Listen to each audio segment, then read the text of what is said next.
In round two, Vokhidov lost a heartbreaking queen endgame against Hans Niemann, but proceeded to win a similar queen endgame yesterday against Madaminov.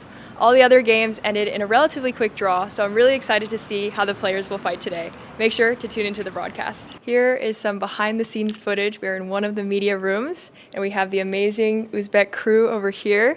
We have streamers, video editors, and they are the reason why we are here and why we can broadcast all these amazing games. We also have the one-man crew who's carrying all of ChessBase India, Himank over here. Hello. Is it okay if I ask you a few questions? Yeah, sure. Go ahead. So I know you've interviewed and made content for a lot of the tournaments. What has your experience been like so far at this one? I think it's been amazing. I'm a big fan of UzChess, and I'm a big fan of the way the tournaments are conducted in Uzbekistan. This is an example of how a professional tournament should be conducted. There's a separate media room where we can work on our content and upload stuff. After each game, we get the opportunity to interview the players, which is very nice because we get to hear their thoughts. And like overall, there's no restrictions on shooting content. We can go close to the players, we can ask them. So for me, this is like a dream. So basically, I can do the maximum amount of content, and the goal is to try to make this tournament as popular as possible. I've heard your interviews. You've had some amazing interviews. How do you prepare for them? I think the best part for me is preparing for them actually, because I like to call myself a professional chess fan. So I love to follow all the games, and I love to know what is all around chess. And yeah, just seeing the games, it makes me naturally curious as a fan, and I would like to know as a fan that what is the thought behind this and that. And I would say I would just go like as a fan and go there and speak with them. And I've also done some interviewing too, and so I know sometimes I get nervous that if the player, talks for not a very long time, I might not know what to say next. What do you default to when you are unsure how to proceed in an interview? Yeah, that's always tricky. That happens also very often, that maybe you have prepared like a very complicated question with multiple parts, and then they just say okay or yes, and then it's quite awkward at first. But I would generally try to keep the conversation going in some other direction, maybe try to ask something which is not related to my previous question at all. That gives them a fresh perspective, and then they can say a few things.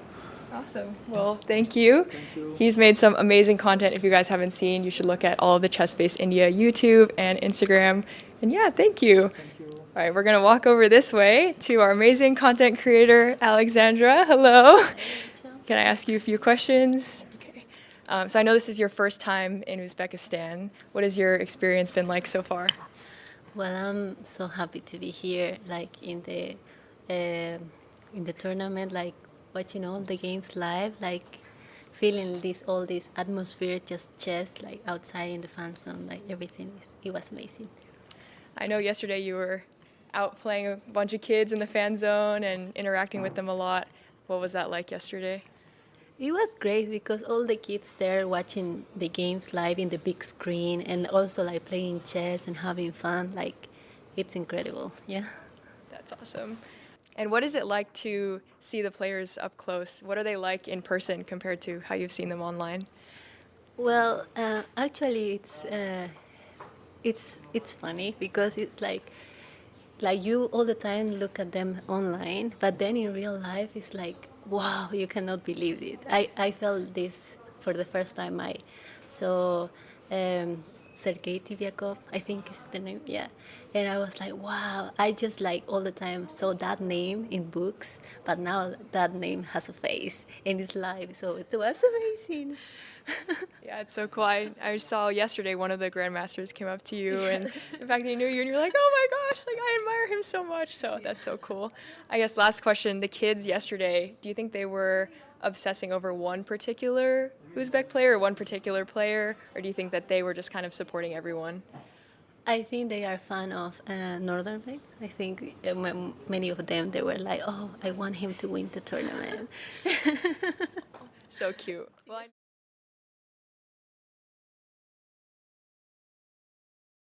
officially reaches the halfway mark with a three-way tie at the top and with 5 contenders in hot pursuit. The race for the title is wide open. I'm International Master Ivan Gachowska, and I'm here with the fabulous International Master Tanya Sajdev. Now, yesterday we had 2 decisive games, but it could have been more. Ivanka, it was an absolute blast calling the action yesterday with you. You know, two decisive games, three of them ended peacefully, but the brand of chess was anything but peaceful. You know, we had a long strategic draw between Arjun and Vidit showing how to hold a difficult position. Hans versus Shakryar was one for all three results till the very last move, but it was all eyes on Nodebek taking on Jan Nepomniachtchi from a dead last position, Nodebek pulling a Houdini. Only two decisive games, could have been a lot more. Completely agree. And if I had to make a prediction, I think that action continues. And UzChess has shown that decisive chess is the name of the game. We get more than two today. We are going to get more to do than two today. That is Tanya's verdict. But yesterday did have an impact on the standings. So let's take a look at what happened. With a very important win over Mukhadin Madaminov, Nordibek Yakubov found himself sharing the top with 2.5 points. And that all-important draw for Nordibek Abdusattorov meant that he also remained at the top with 2.5 points. And also there it is Arjun Erigaisi, but with just half a point ahead of the pack. Well, anything can and will happen. So let's take a look at today's pairings.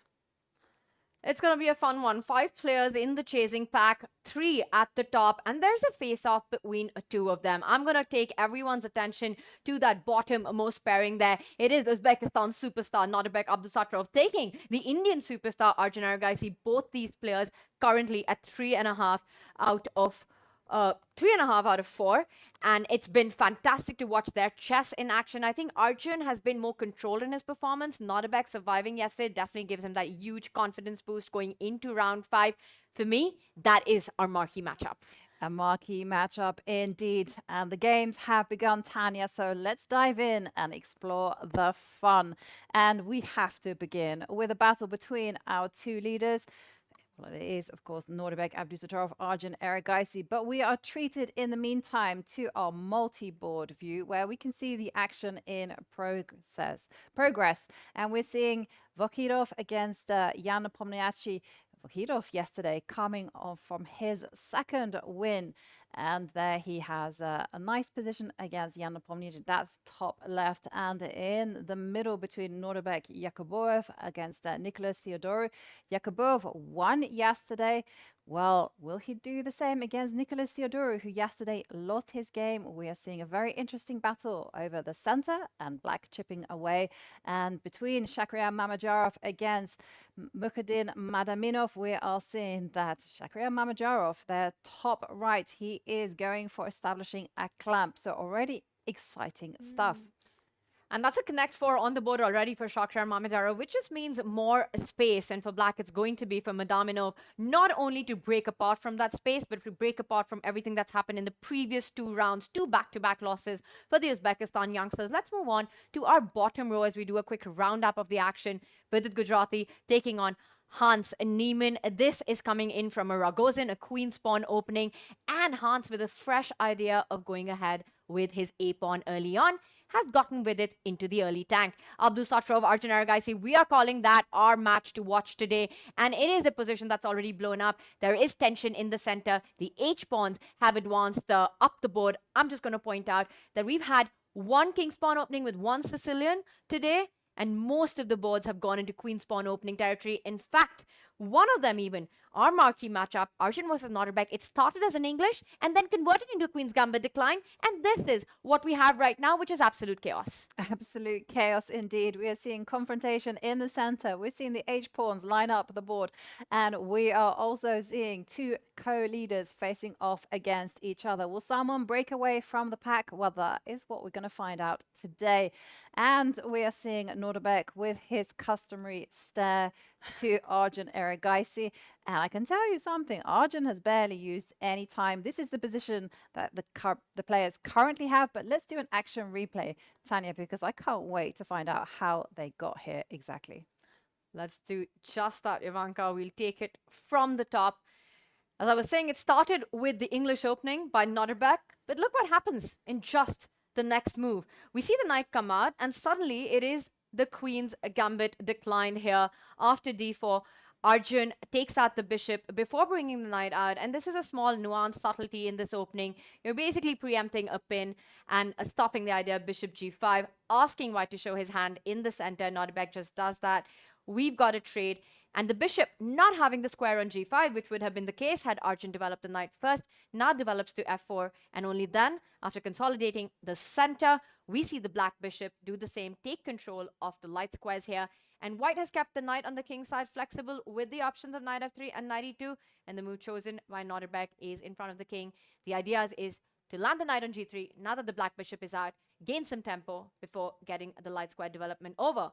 Black continues to do the same on the left flank. The knight comes out, the bishop falls back. We've got more developing moves, and Arjun, being aggressive in the opening, gets the queen out, hits the pawn on b2. White has to take the time out before going castling or any of the other ideas. Steps up with the queen. Long castle, short castle. Guess what? Arjun says none of them. He strikes with h5. And Ivanka, you will tell us when the new move happened, because for me, this is already a very fresh position in the queen's gambit decline. And after h5, which is threatening the h-pawn moving up the board, asking big questions to the knight. You definitely don't want to go castle. h4 will put the knight to the edge of the board. So white had to take the decision to stop the advance of the h-pawn.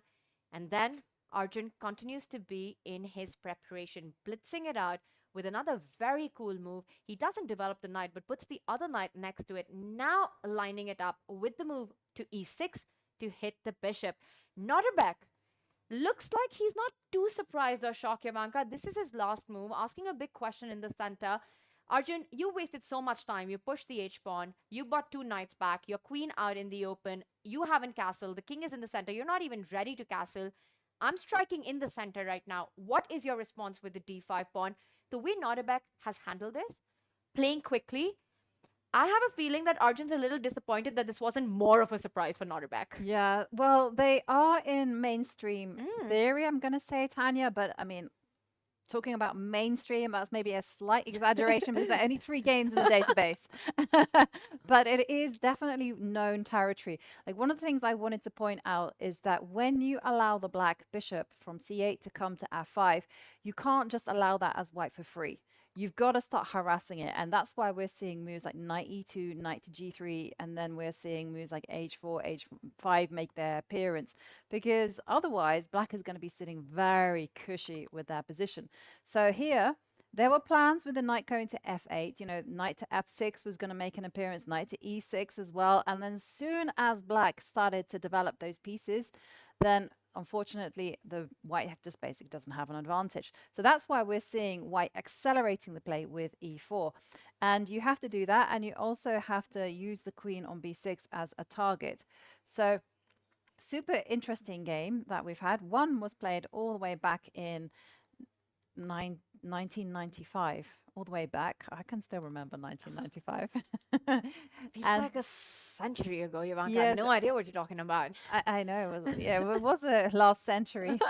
Literally. Back when dinosaurs roamed the earth. Yeah, that's exactly when it was. But it's very interesting because there's tension in the center. And now Arjun, everyone has played after e4, taking. They've taken the pawn on e4. They're like, okay, fine. We're going to let white capture towards the center. Knight g takes e4. And then after knight to f6, well, there's been questions asked after knight to d6. So this is the whole point of white's plan. And yes, unfortunately, if you have to give up the dark squares and you have an open position, then black is actually going to find themselves in serious problems. So knight to f6 probably wasn't the best move, and you probably have to, or knight to e6 rather. That's you have to cover it. Okay, so what is he's played knight to e6, so he hasn't resolved the tension in the center. He's just gone knight to e6 directly, and that is a new move. Fresh position for the first time in this game. So Ivanka, just to finish your point, we saw after pawn takes pawn, white does end up with the threat of winning a bishop pair and feels very uncomfortable for the black king that's going to be stuck in the center. Knight to f6 was the other way to play, but I can understand black not wanting this. You're kind of walking into ideas like e5, hitting that knight, asking more questions. I'm not even sure where you're going. Knight e4 would spoil the pawn structure. Knight g4 just means that knight keeps getting hit. And I see the bar says that this is the way for black to go. But how comfortable are you feeling in this? And I also have the sense that Arjun is still in preparation. While he did take his time, about 7 minutes to make the move knight to e6, it has to be familiar for him, this position. It comes with the question that you're kind of sacrificing the pawn, and bishop to e3 was the move chosen by Nodebek. Pawn takes pawn can be taken here. Arjun doing Arjun things, an early gambit here, but relying on the fact that the white queen is overloaded at the end of this line, and you're hitting the rook, you're hitting the knight. I'm just shocked that the bar isn't in black's favor here. And I think that's because the rook still survives, defends that knight. You're winning a central pawn, and it's just an absolutely crazy position. Totally crazy. Just to remind everyone that black has not yet castled and there is no safe place to hide the king for now. You know, it's going to take knight f6 and castles. And that's exactly what black needs to be doing if they want to be surviving here. Do not be materialistic with c takes d5 because the bishop will come out to b5. And the black king is going to be in all sorts of problems. So very interesting position. And we didn't see that. No. Instead, we're seeing bishop to e3. So why not set it up so that there are potential discovered attacks against the queen? Yeah, Nodebek just keeps it under control. He doesn't want to allow queen takes pawn in those lines. He retreats with the bishop. Yavanka, I'm a little confused because the players start with 90 minutes and a 30-second increment. They've taken about 7 to 8 minutes on the clock, discounting the increment, the bonus time that they get. Which for this kind of a position, these sort of moves, h4, h5 including, black not castled yet, white striking with e4, feels a little too less. If it's over the board completely, you'd expect more time to be spent. But then again, if it's pure preparation, they have spent a bit of time getting here as well. What do you think is going on, and who do you think is more familiar with what's on the board? Well, looking at the players, I would say that Arjun is a little bit more familiar with this position. He understands exactly what to do. But there we're seeing a move being played, so bishop to e3, and Arjun, okay, back on the board. I think it's going to be the speed with which he responds to this one. Okay, right now here, Arjun is going to tell us if he settles into thought, then we know that Arjun is not in his prep anymore. But if he has a quick answer, so I'm expecting nothing like pawn takes e4. That ship has sailed because of the discovered attack against the queen on b6. There you can see d5. Oops. Not a good move. And if we take it back, so what you need to do, there's a concrete threat now of playing e takes d5. So either you're going knight f6 or you're going rook to d8. And we will know with the speed with which Arjun responds. I'm predicting knight f6. It feels very natural. Develop a piece. You're one move away from castling as black. But it's a tricky, tricky position because I can see it spiraling out of control for both sides. I will add, though, that exactly the nature of those positions is what really suits Arjun. He loves to get into openings where the battle explodes early on. There is complete chaos. It's where he thrives. He's the madman of chess, and it's said in the best of terms, in the most complimentary of ways, because Arjun loves the chaos. And Yavanka, I'm with you. And I also want to point out a small difference here. You know, we were looking at lines in this position that after the move e4, if black was to develop the knight, e5, the knight continues to get hit until it finds itself at the edge of the board. Not a happy spot. But now let's compare it to what we've got in front of us. Arjun threw in a knight to e6. With Nodebek Abdusattorov falling back with the bishop to e3.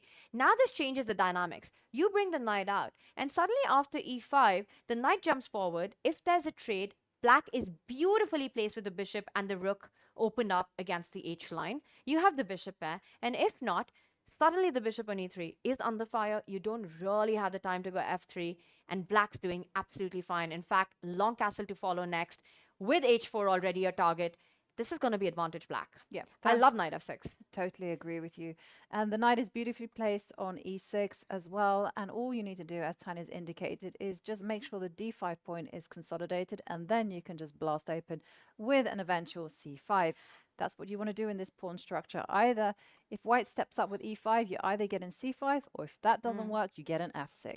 I'm also going to add to that, the other move that you suggested, rook to d8, it might be completely fine. But you play that, you relinquish your rights to go long castle for the rest of the game. And you want to keep it open with your king. You want to keep it flexible. Once h5 is committed, notice how the white knight and the bishop are placed targeting that pawn. You're not going to feel safe going towards the king side with your king. Yep. But Arjun's thinking, he's not taken his decision instantly. And to me, that's slightly surprising because Ivanka, if you're not playing knight to f6 and rook d8 doesn't feel supernatural to me, could he be thinking of taking the pawn at the center of the board? You really cannot, No, right? you That just cannot loses on the take spot. d5. No, I think Arjun. Is there a case to look, be made for that? that when he swivels on the chair, Tanya, Yes. I've noticed that he's just recalling his theory. Or is this his thinking position? I've always just assumed that he is just kind of like thinking what to do. Aha, yes, this is the point down on move number 15 or something. I will tell you one thing, that Arjun's thinking pose is him never looking on the board. So I'm completely with you. I think when he does look at the board, it's with the idea to recollect what he's seen before. Yeah. It's with the idea to work out all the different patterns that he recognizes from here. Because usually you'll notice, and maybe everyone watching can keep an eye out on this, Arjun spends more time looking elsewhere than what's in front of him. And then he'll suddenly move his attention to the board and pretty much just blitz out the move. So very possible that's the case right now. Nodebek does look pretty calm and chill on the camera as well, with this craziness that's ensuing in front of him. And a reminder, this is a key matchup today. These two players at 2.5 out of 4 are at the top of the leaderboard. So it could be the defining moment, the defining game for UzChess 2026. Totally agree. Very tense game. We are expecting knight to f6. Let's go, Tanya, to our other leader, Shamsuddin Vokhidov, as he plays Jan Nepomniachtchi. So Shamsuddin has had 2 beautiful wins. First, he defeated, well, we should start actually the full story. So the full story, draw against Arjun Erigaisi. Very nice draw, actually, keeping the position quite locked. Second game, big fight against Hans Niemann. He blunders in the final moments and Hans wins. And then everyone is asking the question, how is Vokhidov going to come from a mistake like that? And he answers in a queen and pawn endgame against Mukhadin Madaminov. He wins that game. Then yesterday he wins with the black pieces against Nicholas Theodorou. So winning 2 games in a row. He's come in a convincing form. But here we are seeing Shamsuddin Vokhidov playing against Jan Nepomniachtchi. Last time they played each other was last year at the UzChess Cup, and it was a win for Shamsuddin. And the evaluation bar is loving what Shamsuddin is doing. And for Jan, well, he's going to have to play very accurately to hold this one together. Vokhidov in this tournament has shown incredible mental fortitude. Coming back from everything that happened in round 2 after missing a draw in 1, holding a game for about 80 moves to perfection, really surviving a scare, and then when you have it, letting go of all of that, would hurt, would break anyone, and might even put somebody on tilt, looking at stopping the bleeding. But that's not what he does. He comes back with the strongest response, takes down the leader in a game where just one inaccuracy, and Vokhidov was all over Madaminov's back in that one, just not letting him back in the game. And Ivanka, as you said, yesterday was an attacking masterpiece by Vokhidov with the black pieces. He finished it off in such great style. Yeah. Tactics everywhere, super incredibly alert in that. And in case you missed it, I think Vokhidov versus Nicholas is perhaps, at least for me, one of the game of the tournament so far. Yeah. And here he is playing against Jan Nepomniachtchi. How is Jan feeling after what has happened yesterday? A huge missed opportunity for him. Ivanka, the position that we have guarantees a fight, a rich middle game for us. The center, where it feels like Vokhidov has expanded, gained space, is currently being challenged by Jan Nepomniachtchi. And before we deep dive into the ramifications of this last move, f6, let's backtrack. Absolutely. It started with a Sicilian. Yes. Believe it or not. Yeah, their last encounter was also Sicilian, also the same colors, with Shamsuddin playing white, Jan playing black. But yeah, I completely agree. We're going to see here whether Jan can shake off the ghosts of yesterday, because obviously he would have gone back to the drawing board and seen, he had a win against Abdusattorov. That would have had an impact on the standings. Jan would be there at the top instead of in the chasing pack with 2 points. So we're seeing no, it's not a Rossolimo, it's called a Moscow variation. That's how I've always called it, but I'm not sure it's called that anymore. But I'm just going to point out, I completely understand the feeling that it is the Rossolimo, because that is what would happen if black was to play knight c6 and the bishop was to come out. The bishop does come out, but a slightly different approach by Jan Nepomniachtchi, also keeping the option of knight d7 in hand, which is exactly what happened here. So no open Sicilians, no Jan Nepomniachtchi in his favorite knight offs, But instead, we get a bishop giving a check, blocked there. We see the open Sicilian finally. The knight comes forward. Shock castle, and because of lack of development, black just cannot be brave enough to capture the pawn at the center of the board. Jovanka, there might not be some killer blow immediately, but rook e1, you can see the makings of an attack. The bishop at the corner here, and sure, you can fall back, but the knight jumps ahead. d6 under fire here, just everything pinned. This is absolute disaster. No time to pick up that central pawn after shock castle here. Black continues with development, wanting to fan cat at the bishop. The rook slides over, defends the pawn. Bishop falls back. We have the knight jumping in. Now with pressure of picking up the e4 pawn, which is consolidated. Shot castle on the board. Shamsuddin takes the bishop out. We see Jan strike immediately, taking advantage of the fact that this is the moment that the bishop has stepped here, d5. It does get a question mark, but Ivanka, this move was made in less than 3 minutes. And I wonder if this is some kind of preparation by Jan Nepomniachtchi, because it's not easy to respond. You take that pawn, the knight jumps to the center of the board, the bishop's attacked, the dark squared bishop opens up, e5, Jan immediately in 36 seconds replies with the knight coming back. And this is what his entire idea hedges on. You're hitting the pawn at the center of the board, needs to be defended, and just not giving white time. You strike immediately, asking questions. Well, Vokhidov does have a response. If you take the pawn, the knight would come right back. The bishop's opened up. f4 is weak. Light square weaknesses at the center of the board. But none of that. After f6, Vokhidov just simply steps back with the knight, saying, I'm okay with the trade, but you're going to trade on my terms. Jan, if you pick up that pawn, knight is hanging. You've got no time to go for that. And if you don't do that, you have to take the time out to defend your own knight. And Ivanka, knight e4 is what I'm expecting to come to the center of the board.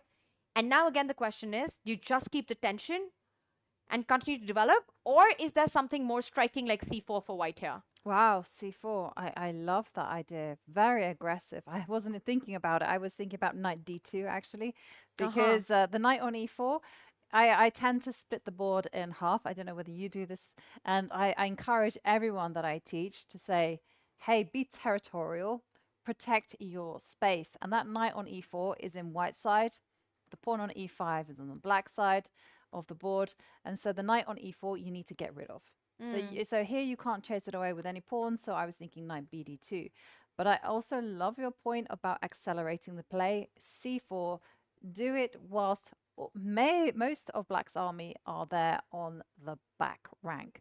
So we have two approaches. Let's go for the most one. Hang on a second, we do have a move. No knight to e4, by the way. b6. And I wonder if that's what he didn't like, either of these two moves. I think the aim is the same. With knight to d2 or with c4, you want to destabilize the knight at the center of the board. Taking advantage of the pin would have been c4 to put pressure on that d5 pawn. Knight d2 would also ask big questions. And I do understand the move b6, Jovanka. After knight f3, putting the pawn on this square, you're also opening up the potential to plant your bishop on b7, to maybe even sacrifice your pawn in the future for some counterattack on the long diagonal. Bishop, keeping it flexible, it's a move that gives you the option to land with your rook on the c-file. For example, now a move like c4, and you're just primed to put the bishop to b7 to keep everything guarded. Yeah, but the kind of line continues, right, Tanya? Because white can still apply the pressure. You can go knight to c3, and well, then there's calculations to be made, because can black just capture on c4 and say, my king is safe? Doesn't quite feel like it's too safe. You know what I'm really tempted to do, Jovanka, is to somehow find a way to sacrifice the pawn at the center of the board. And I think the way I want to try to make that work is that I first capture an e5. You take it with the pawn. Yes, or just to show the idea. Okay. And now I want to go d4. Knight takes pawn. I'm making a case for e5 being weak. And if you capture it any other way, then at least I've got ideas against the knight on f3. Oh, okay. That's a great idea. So, and if you were to capture with the knight, I'm still tempted to just open up my bishop, but perhaps slightly more complicated. There are tactics with the f4 pawn hanging as well in a lot of these lines. Yeah. Actually, that's an important resource. I like it. So after d4, bishop takes pawn, or queen takes pawn, it doesn't matter. Bishop will eventually appear. Rook takes f4, and suddenly you have to step back with the bishop. and it's hard to like think of a square that makes you happy to step back. Bishop e3, knight is hanging. Bishop f2 also feels slightly loose. So tactics brewing up because of this move b6, getting ready to respond to c4 with a developing bishop to b7. What's the clock situation telling us right now? Well, with Jan Nepomniachtchi, the clock tells us nothing ever. Exactly. Jan, we've seen him make good moves incredibly quickly. We've also seen the reverse happen, especially in his game one, where he was playing super fast and not making the most optimal moves. But here, c4, that's going to be a big question. Is there any other move that Shamsuddin is considering? Maybe you can't really slow play it, can you? You can't go c3 and try to go knight d2 and then go for the positional approach. I like it. I like it especially because it stops any of the d4 pawn pushes that we were earlier referring to, Jovanka. And while Vokhidov is on the think, a player who's really made such a strong comeback in this tournament after everything that happened in the first two rounds, Jan Nepomniachtchi trying to make a comeback after missing a big result yesterday. Let's leave Vokhidov to figure out the way, whether he goes c3 with a more position strategic approach, continues with development, or maybe a more direct one with c4 as he gets ready to make his decision. Should we continue our trip around the world? Yes, let's go around the block, and I want to pull up the game Nurbek Yakuboev against Nicholas Theodorou. So we have seen Nicholas. He has been an incredible theoretician. He came extremely well prepared in his first round game against Hans Niemann. Also yesterday, he went really on the offensive, and it seems like this is his brand of chess, because take a look at this position that we have on our screens, knight to h4, just making an appearance. And there are questions to be had, like how do you deal with the pin? Also, the knight takes g2 in the air, and do you want to even be losing that pawn? Absolutely not. But first, Tanya, we have to backtrack and find out what happened. It was one of our other 4 Queen's Pawn opening. Well, I'll say one of the other 3, but Arjun's game did eventually go into the Queen's Gambit decline as well, though it started as the English. This one, a pure 1d4. And we see the Queen's Gambit accepted this time. Not something that we see very often in elite level chess. And the reason for that is White has so many ways to combat this. One of my favorite is the line where you end up trading queens early on and playing a long endgame, but that's only because I belong as a lifetime member of the Chicken Chess Club.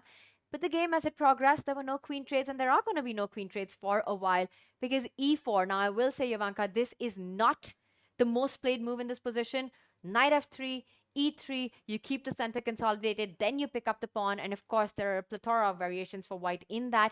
e4 is a very direct line, and the main thing here is that White, when he employs e4, is testing Black to see how much you remember of theory. Yes. If you don't, you're in big trouble. Absolutely.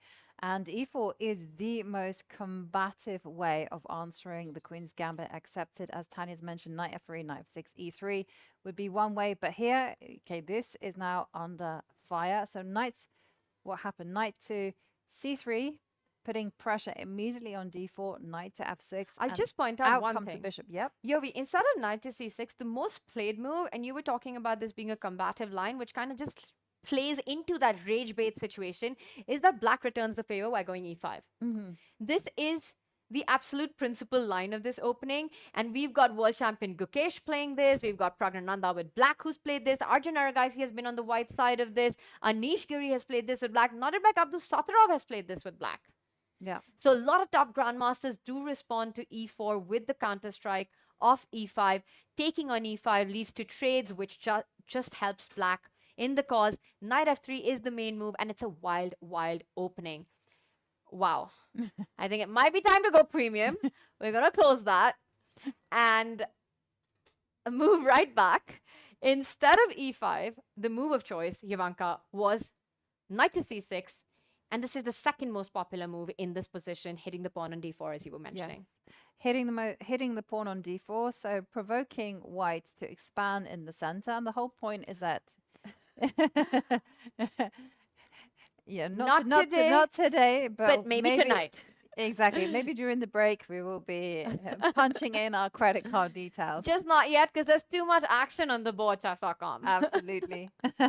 And there we're seeing, so we're seeing knight to f6. And one of the things that you do is a very hyper modern way of playing the opening, is that when one side has the center, you try to chip away at it, and that's why you attack the defenders. So here there's a pin in the air attacking the knight on f3. Now there's a concrete threat of attacking the pawn. So that's why the d pawn steps up, and now knight to e5.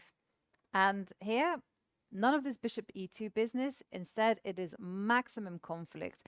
White is encouraging black to resolve the tension in the center by saying, hey, why don't you trade on f3? And the whole point is then white gets a beautiful pawn chain, and the pawn on c4, it is going to be falling. So here you can see white is structurally doing very, very well. So after the position that we got, there is tension, and after bishop to f4, forcing the knight to go backwards, the bishop step to e3, and then knight to f6. Knight c3, you have to protect the center. It's the pride and joy of white's position. e5, and this is again the most thematic way to answer this. You don't want to be chipping away. You need to establish your space here, and you can chip away with the c pawn if needed. And then after bishop takes pawn, knight to h4. Now, at first sight, this looks like this is so uncomfortable for white, because after all, you don't want to be castling here. You don't want to be losing your g-pawn. So what does that mean? Does that mean you're more or less obliged to go rook to g1? I think the answer is yes. I think the very concerning factor, apart from everything that you mentioned with g2 hanging, f3 hanging, and rook g1 isn't the most natural human move in this position. It's so hard to come up with it if you haven't prepared rook to g1. And the clock, look at the story the clock tells us. It tells us everything we need to know about how the players are feeling about this opening. Nicholas, and I've said this time and time again, he's an absolute theoretician. He's worked with some of the absolute elite grandmasters in the world as a second. He always comes up with fascinating opening ideas that requires his opponent to really be on top of the prep game. And right now, it is Yakuboyev who's under 50 minutes. He's had to work pretty much all of this out by himself for the last many couple of moves. And that's added pressure. That's incremental pressure on white. And with that, Ivanka, I think finding rook to g1 isn't easy. I do see the case for it. You're basically preempting, not only defending g2, you're saying whenever you do take the knight on f3, my rook is ideally placed on the open g line. Yeah. But sort of good luck figuring that out. I think you could make a case for process of elimination as being one of the reasons why you'd land up with rook g1, because if not, king f1 just feels like you're walking into a position where the king is going to be unsafe for the rest of the game. How are you defending this? You can't really push the pawn. You're never coming back with your bishop to f1. And that might lead you to play rook g1, but it's not an easy move. If you haven't seen this position, you're thinking, I have walked into some serious prep of my opponent, and am I already much worse? And you know something, Tanya? This position has been played many, many times. It has, in fact, occurred 15 times at least, with 15 players going rook to g1. Another 3 players, I know this doesn't really make up to 15, but okay, around about 22 players have played this. Bishop to b5 check is another answer. Bishop to g5 was another response, trying to just lock in the knight on h4.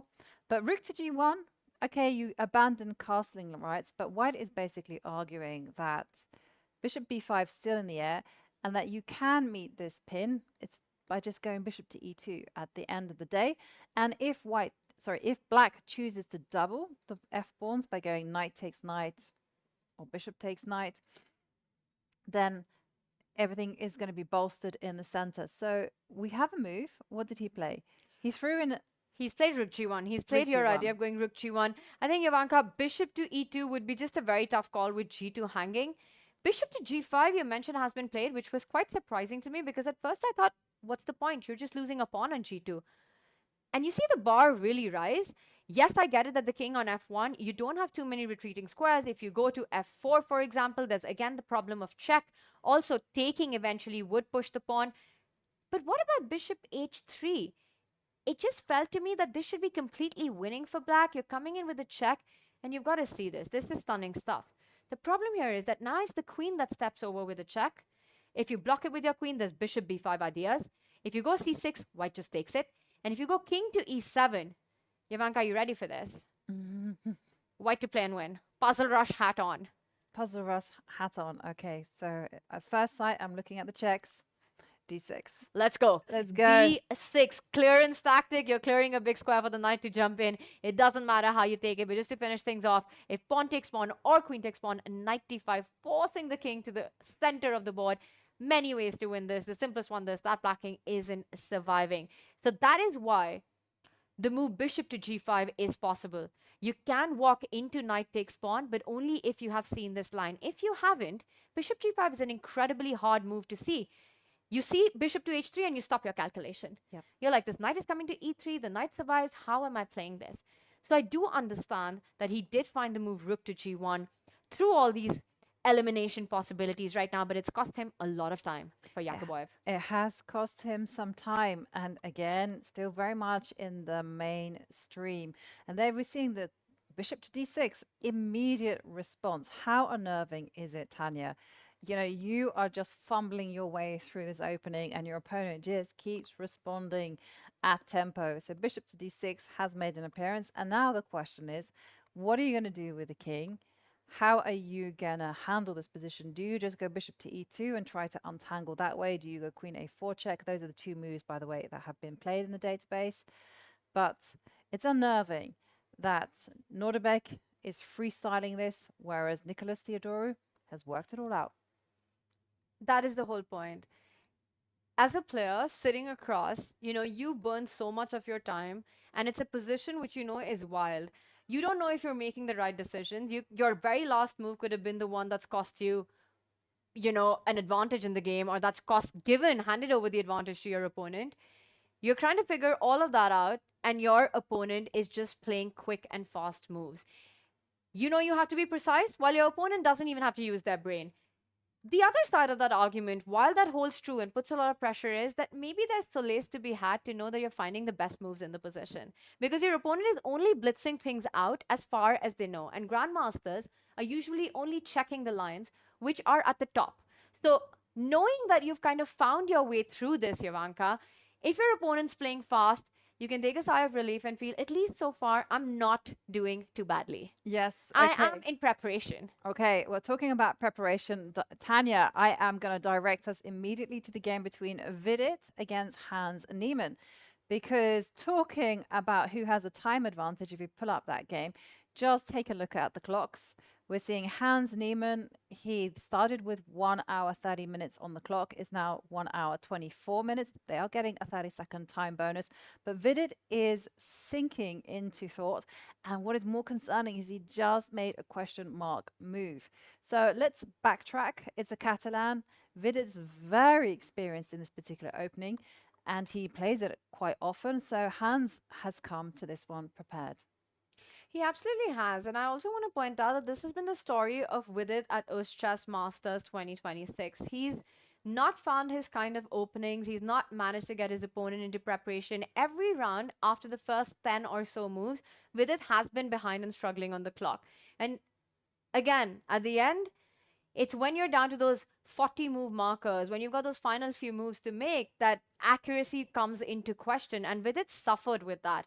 Hans Niemann has been watching all of that play out. That is data point for these guys. So he's going to try to put pressure on the clock as much as on the board. With this last move, as you mentioned, Ivanka, and in accuracy, I'll do just what you said. Start from the top, another queen's pawn opening. Yep, it's the Catalan, and that's something that I always often felt that Vidit was very difficult to surprise in this opening. He knows it inside out.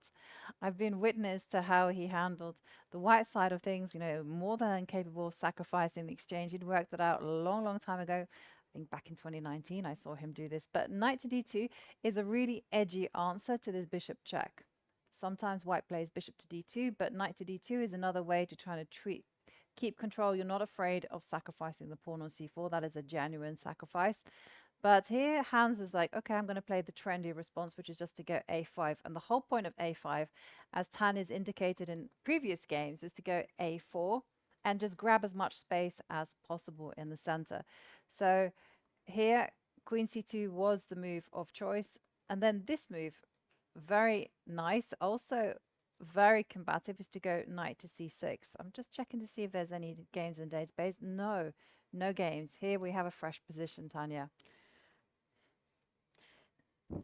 And one of the things about knight to c6 is not only does it put pressure on d4, ultimately what black is aiming for with putting the knight in front of his own pawns is you're looking at moves such as taking the pawn on c4 at the right time and going for an e5 break. You're also, but this is like eventual. This is long way in once you've completed development. But what you're really fighting against is also white's jump of going knight f3, knight to e5. You're fighting for control over that square. I'm also just going to point out, Ivanka, that was a great breakdown. The reason why I believe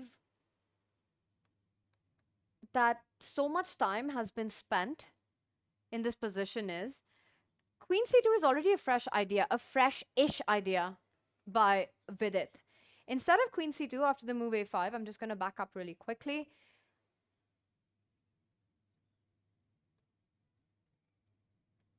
Just a moment. Knight to f3 is the response that white usually has. And you mentioned it, that Vidit has been employing the Catalan for so many years now. And this is interesting because white usually goes knight to f3, defending against that d4 weakness that you earlier pointed out, and eventually decides if you even want to put that queen on the c2 square, because sometimes it's needed to protect that central pawn. So a semi-fresh idea by Vidit. There are a few games, but very few. The only top player, and he's a big one, a big name, who's played this position with the black pieces is Vincent Kaima. After Queen c2, we've got absolutely no games with a knight developing first. There is one game where the pawn was accepted, but instead we see Hans Niemann getting that knight out, taking advantage of the fact that Vidit hasn't placed his knight on f3. The queen has moved away from the d file, so instantly putting pressure on that pawn. And this is where Vidit went into a massive thing. He takes out the knight really quickly. After a4, for the move a3, Vidit spent almost 17 minutes on the clock here. He plays a3 next, just to make sure that black doesn't push this pawn, but this is super committal. You're, for the rest of the game, giving a big light square weakness on the queen side. You're saying that you will never be able to really advance the b pawn without some trades and creating the a3 pawn as a weakness, which means that the bishop on c1 does not have access to the long diagonal. After a3, the bishop did return. We see Shah Castle. Black will continue with development, and for Vidit, the plan will be to try to strike in the center with e4 at the right moment. He first plays rook to b1, so also keeping an eye out for options like b4 to open up the b line to try to get to b7, but you need to time it incredibly well. Preempting all of that, Jan places his queen on c8, not only defending the pawn, but knowing that whenever you strike in the center, you've got ideas like bishop h3 eventually. Yes, and here what I also wanted to mention is that white's big plan is usually to go e4. So this is also why queen to c8 is a nifty move, because once e4 happens, you're ready to capture wherever you want to be capturing, and then the queen is not in the eye line of the rook.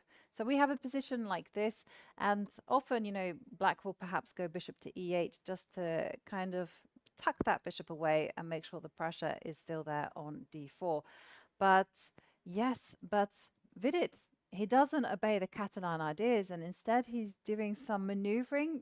Instead of going e4, he is instead playing queen to c3, which is rook b1, is an unusual move in my opinion. Queen c8, and then queen to c3. So it's like he's avoiding doing the obvious.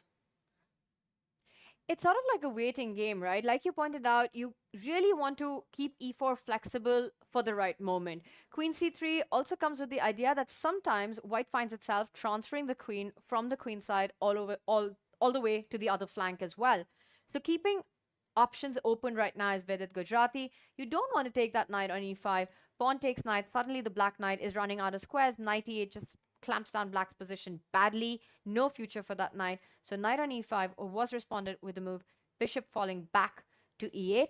And this is where we saw Vidit make a very natural move which got the question mark knight to f3, and you really can't fault white for making this move. It feels like you want to get your bishop out on f4 next, line up the rook on c1, maybe even eyeing a take, pressure on c7. The drawback of knight moving here is that you do lose control of a central square, allowing black at the right time to jump to e5, not e4. Not just that, Ivanka. There are all kinds of ideas. With the way Hans Niemann has set up his pieces, you can see that he wants play on the queen side. He wants to try to expand b5, knight a5, And you can do that instantly with the move knight to a5, now threatening to take everything on the c4 square and push the b pawn up the board is the other approach that black has in these kind of positions. Yes, that was the move that I was expecting, knight a5, because after all, it fits in very nicely with a4 and also the knight coming to c6. Also, knight to e4 was a move that I expected. You might as well land on the center with tempo attacking the queen, but instead we have a different move, f6, which played knight e4. Oh, he played knight e4. He first hits the Yes. queen, forcing it to go back, and then with tempo hits the knight, forcing a decision on the knight as well. Oh, well, this is a really clever idea, but maybe you needed to refine it. I'm just freestyling here. Maybe you needed to go knight a5 first, just to get that knight out of the way. Now, the reason I'm saying this, because I hadn't spotted f6 until it made an appearance, is that then you get an f6, and then after knight b3, you can get in bishop to g6 and have the fun. Ooh, that's a massive idea, actually. And suddenly, the whole maneuver by Hans would make so much sense if the bishop Yes. lands there. So your thing, if we just go back to our live board, f6 here gives white the additional opportunity to actually trade on c6 and not Exactly. give you the time to line up the queen. Exactly, because you want the bishop on g6, and suddenly the bishop, instead of being nothing, it is working beautifully. Now, after knight takes c6, I do believe that Vidit probably is an only move territory with knight takes c6. Otherwise, he's just wasted too much time with rook b1, queen c3, a3, etc. And now he has to go knight takes c6, force the bishop to go to c6, unless you can take with the pawn. I'm just which going to is show why. Another question, which You- I'm not sure about. You mentioned forced territory here for Vidit to find knight takes knight. And I think the reason is that if you go back on d3, there is so much pressure on the central pawn of d4 that maybe there's just something direct happening with pawn takes pawn, queen takes pawn, and Ivanka, you can combine all the ideas that you've set up and immediately strike with b5. The queen needs to stay connected to the d4 pawn. That's not possible, and this might look like a pawn sacrifice, but it really is not. I'm not even going after that pawn at the center of the board. I'm actually coming for your queen. You've just run out of squares. Notice how everything is controlled by black. Yes. That is a crazy queen trap. That is absolutely stunning, Tanya. And the queen is caught. I know it's on the side of the board, but it's pretty far up, and you'd think that there's a whole lot of squares it can go to. Absolutely not. Wow. Okay. We're seeing that. I really do believe that knight takes knight is absolutely forced. He must do it because knight g4 also doesn't make any sense, Ivanka. There are all these ideas of just again taking the pawn, pushing b5, driving the queen away. d4 is weak. There's so many tempos for Hans Niemann. I'm with you that Vidit needs to find knight takes knight to keep this in the balance. But that just means add the clock situation, add what he needs to do on the board, a very healthy space advantage for black. The bishop beautifully placed, defending a4 for a knight a5, but also setting itself for a land on g6. Hans, it's advantage Hans out of the opening for me, even if the bar says white is fine. Yeah, I also feel it as well. Knight takes knight, not necessarily a pleasant choice. You don't want to be just moving your pride and joy, just trading off a knight on c6. And Bishop takes knight, pawn takes knight. I was pawn takes thinking knight, and pawn I takes want to go knight. bishop g6. I Yes. want to land everything on the b file eventually. Exactly. At the right moment. c5 in the air. And pawn takes d5 is simply going to iron out black's pawn structure because Oops, there, not there that. you recapture with the c pawn, and suddenly the evaluation bar is telling us that it is all one-way traffic for black. Yeah, bishop to g6 going to make an appearance. Yeah, rook to b1 does not fit in. And this is a move that has all the potential to haunt with it for quite a while right now. This is the moment he planted the rook on b1. But I have to give it to Hans because if we just backtrack and play through the moves, look at the visualization over the next few moves that Hans had. The realization that this bishop can land on g6 and get into that skewer, causing white tremendous problems. And how does he make that happen? He first sidesteps with the queen, which to me was slightly mysterious, and I was wondering, okay, maybe he's preempting a b4, defending b7, but goes much deeper than that. He then, after white didn't strike in the center. No, that's the move I was banging on about, because everyone and anyone does this against me. They never go rook b1, Tanya. They always go e4. Exactly. And I played grandmasters and this, and I played 1500s. Everyone under the sun is going e4. So this is why it's a little bit of a mystery to me why Vidit decided to go queen c3, knight to e5, kind of slow play it instead of going for the obvious. Because I feel like e4 is the move that breaks out the position for white. It's the way to put maximum tension and force black's hand at the center, and a very thematic idea. Yovi, I think this was just with it trying to be extra creative on the board. And again, that feels like it's backfired. How did Hans improve his position? He plays the most natural rook to d8, and this is impressive stuff. As soon as the knight jumps forward, he goes back with his bishop. Again, the idea that he was setting up all that while, eventually, with it making another inaccuracy, now inviting Hans's knight to jump forward with a tempo, clearing up the path, not with knight a5, but with knight to e4, hitting that queen, clearing up the path for the f-pawn to move forward. And Jovanka, after f6, bishop g6, I think you've hit the nail on the head, is the problem child for white here. And I don't see a way for stopping it. Knight takes knight, bishop takes knight, feels like a healthier option. But knowing Hans Niemann, I think he goes all out with pawn takes knight. Yeah, it is very tempting. Either way, I think it's a very tempting choice, whether you take the knight with the bishop or the pawn. There's only one other move that I suddenly spotted, and that is the intermediate c takes d5. I think you cannot retreat the knight, but you can go on the counteroffensive with this particular move. Okay, well, No, apparently doesn't not. hate it, but doesn't hate it, which means that it's totally possible right now. And So- it does make a lot of sense. Ivanka, you know, all the lines we were discussing where white's queen finds itself in a lot of trouble after pawn takes pawn, b5, the d4 pawn hanging in so many of those variations if you were to move the knight away. Suddenly after pawn takes pawn, with the center being fixed right now, you could be looking at a knight retreat to d3. You're saying I've got the c5 square. Bishop to g6 doesn't feel as menacing anymore. And now there are no big attacks on d4, so it makes a lot of sense. It definitely makes a lot of sense. At least this way, you kind of keep some control, even though black ultimately has no problems, because you can see with the bishop coming out to g6, everything is very harmonious for him. So this is why Vidit is thinking, but this hasn't been the start that he has wanted for this event, beginning with 2 losses. He steadied the ship with 2 draws. And now, with the white pieces, he's struggling against an opponent that he knows quite well, having played a match against him on the Universal Chess Tour, I think it was called. They've played a couple of 1v1s, Hans Niemann and Vidit Gujarati. A lot of history between these two and their encounters, smashing chess all around. Look at Vidit on the screen. You know, we've broken down the position, saw a bit of a head shake there. He's feeling the frustration because as white, as a player who's played the Catalan pretty much for over a decade now, this is not where you land up. This is a nightmare for white. Yeah. As a Catalan player. You know, black has just so much harmony. The idea of bishop g6, f6 arriving at the right time, and then you keep glancing at your clock, and that's only making things worse in your head. Vidit hasn't played a classical tournament this year. This is his first classical tournament, I want to say, after the World Cup in Goa. And you can feel that slight rustiness that he's perhaps feeling, taking so much time in the opening, second-guessing himself, landing in time trouble, not getting his kind of positions out of the opening.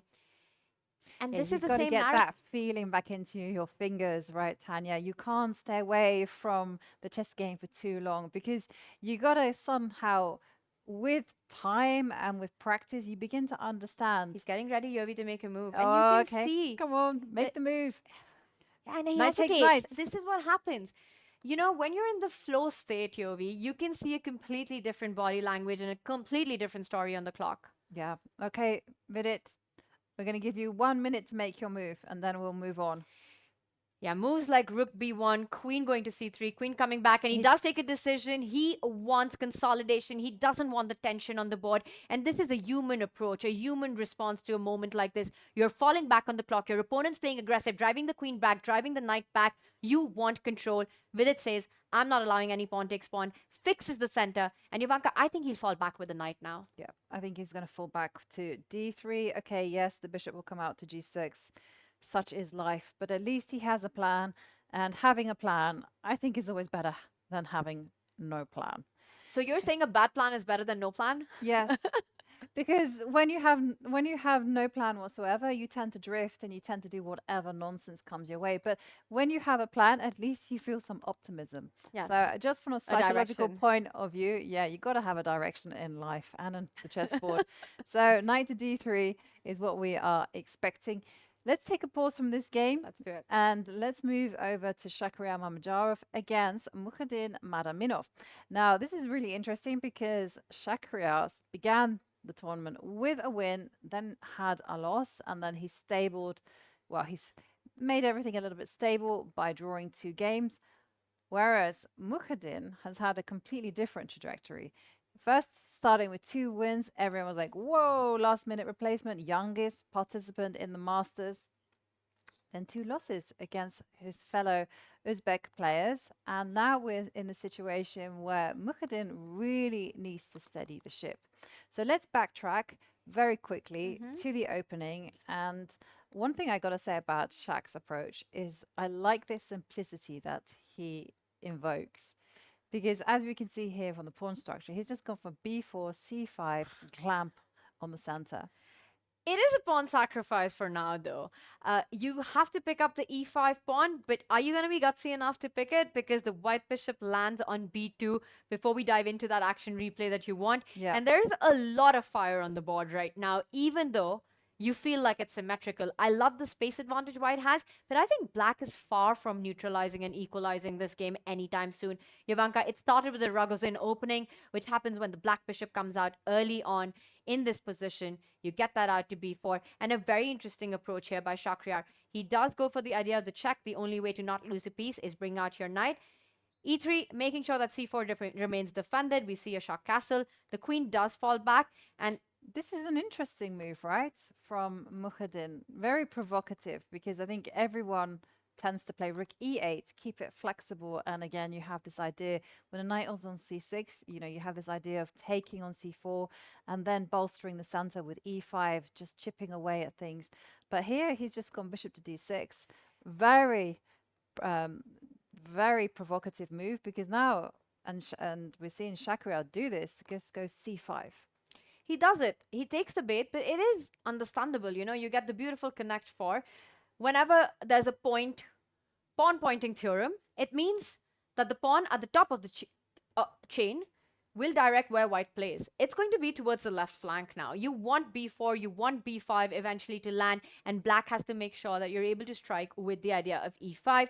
After this move, the bishop did retreat, and we see some more moves come in fast and quick. Bishop to b5, a really nice response. Black doesn't want to spoil that pawn structure, reroutes the knight to the other side of the board. And again, it's all about whether black can break free with e5. That is what you want to set up with the queen coming in next. But it is Shakhriar who first opens it up. And after this, at this moment, we see a pawn sacrifice. e5. The idea is if you take with the pawn, Yovi, then you're going to take the knight, and the c5 pawn is weak. I'll just have that quickly on the board. Knight takes knight, bishop takes knight, and then you pick up the pawn on c5. But instead, we do see that e5 was taken by the knight to make sure that the knight does not remain on the board. No pressure on c5. The game continued. Shak now has a threat on that e5 pawn. We saw the move b4 arrive. White has an extra pawn in this position. I believe Madaminov has made his decision. You can't really immediately pick up the pawn. Bishop to b2 is incredibly powerful. Let's say you fall back with your queen to c7. The rook lines up on e1. Ideas of check. Queen going to c3. It's just an incredible attack. And I'll just show you how dangerous this position can be, Yovi. Bishop to e6, a normal developing move. And already there are tactics like bishop e5. Wow. Come on, take my bishop. Take queen takes bishop. Bishop h7, game over. And if not, you go to d8, my other rook lands on d1. You're basically chasing every single piece. Look at white's army. Look at black's army. No play at all. Yeah. Beautiful pawn on c5. Yeah, this is the definition of the word domination, right? There's barely anything that black can do, whereas the bishops, they're the Horowitz bishops, pointing at g7, h7. There's going to be a destruction sacrifice somewhere. This is not what you want to be touching at all. But if you don't want to be touching that e5 pawn, you're down a pawn. You have a material deficit, you're down on space as well. What Madaminov does here is develop the bishop. He wants to start targeting a2, and this is the moment where we are at. Now, if white wants to make sure that you remain up a pawn, I think there are a few options. f4 is not one of them. That pawn is pinned, but you could set up a nasty check with a move like rook to e1. I'm still not finding the way in which black is, in a healthy way, regaining that pawn. No, I don't think black is ever going to regain that pawn, Tanya. a bit of a hot take there. I think he's just simply just counting on the fact that this bishop on c1 is not going to be easy to develop. And yeah, because if you go bishop to b2, then there is a pawn up for grabs. Not the e5, but definitely b4. So that one's going to fall. And what I'm seeing is that Mukhadin is simply going to be piling up on the d line and trying to get some compensation. But Shaq, I believe, is a healthy pawn up. Really healthy, and the a pawn can start moving up the board. Ivanka, the problem of the bishop eventually landing on f4, it just feels like Shakrar's got a dream position out of the opening in this one. You know, you're eyeing a simple way to keep the extra pawn and finish development. Put your pawn on g3, come back with the bishop. You could also put your bishop on f3 and then just think about, I want to develop my bishop. I like g3 because it supports the bishop on f4 eventually. Yeah. Okay, so we're seeing Shakhriyar Mamajorov. He's in boss mode as he is a pawn up against Mukhadin Madaminov, someone who is also in boss mode. Just quickly, let's do this because it's looking really sharp. It's between one of the tournament leaders, Shamsuddin Vokhidov, against Jan Nepomniachtchi. If we can just quickly pull up this board just to show exactly what is going on in this razor sharp position. And look at this, Tanya. It's been a disaster for Nepomniachtchi. Wow. Yeah, it is almost leaves you speechless. Like, how did this even happen? And the reason for that is, it's not a material disadvantage, but what on earth is this pawn formation? And the knight on a6 and The c7. knight on a6, you don't even have a way back. These knights are coming in each other's way right now. Jan Nepomniachtchi has just rushed his way through to a much worse position. White, super healthy pawns. All the pieces developed. Compact harmony at the center of the board. A really nice spot for either of the minor pieces to land on d4 with complete control. As long as the pawn is on d5, it's not just the knight on a6, but the bishop on b7, that's a dead piece as well. Ivanka, when we left it last, we were thinking that f6 was the move, which is going to cause Madaminov some problems to deal with here at the center of the board. Let's take a look at how he solved those and in fact ended up on the good side of the battle. But do you know that was like literally almost 5 moves ago? That's strange, right? Yeah. In 5 moves, the turnaround that we've happened here. Jan Nepomniachtchi within close to a busted position out of the opening. Yeah. Well, he's certainly gonna have to hold on tight to survive that one. So f6, and here we were like, okay, c4 was a nice idea, but knight c3 is also super nice, piling on the pressure on d5. Well, that invites, knight c7. I was going to say bishop to b7, but perhaps he didn't want to play that because there might be issues He on plays it e6. next. Okay, bishop to b7. Again, everything still looks relatively okay, although I would say that white has the more pleasant position because the d4 square is firmly under control, which was something that wasn't the case in our line. So I would say Shamsuddin is actually playing this very nicely. And this is where it all went wrong for Jan Nepomniachtchi. After pawn takes pawn, he had to take the decision to recapture with the bishop or the rook. And the point is that you want to keep the diagonal of the bishop open, Ivanka, and you're also looking at eventual counterplays with e5, put pressure on f4, and it's just not easy after knight e6. For example, you could take it with the rook or the bishop, knight e6, just piling on the pressure on this over-advanced f-pawn. And I think Jan just rushed through this decision. I'm going to quickly check. He actually did not. He took about 7 minutes to take it with the pawn, and he wants to definitely go f5 next and clamp down on e4 and open up the bishop. And perhaps what he missed was what Vokhidov finds. He says, I'm not allowing you to move that pawn, Mr. Nepomniachtchi. Goes f5, and we live. Immediately, it's a pawn sacrifice, but nobody's picking that pawn up. Knight will jump to h4. The king side completely blasted open. But if not, the bishop on g7 is dead. You don't have the e6 square anymore. And this is how we got the pawn formation that we are now looking at. Yeah. Look at this move. b4, knight e6, not possible. Knight e4, not possible, because suddenly that last move makes it impossible for Jan to recapture at the center of the board. Exactly. And I just wanted to add that no way is black tempted by going g5, because there's just no chance that you want to be wanting to be burying your bishop on g7. Just horrendous, isn't it? So this f5 move is very, very clever from Shamsuddin. And suddenly we're seeing not only is black being pushed back with moves like b4, knight to a6.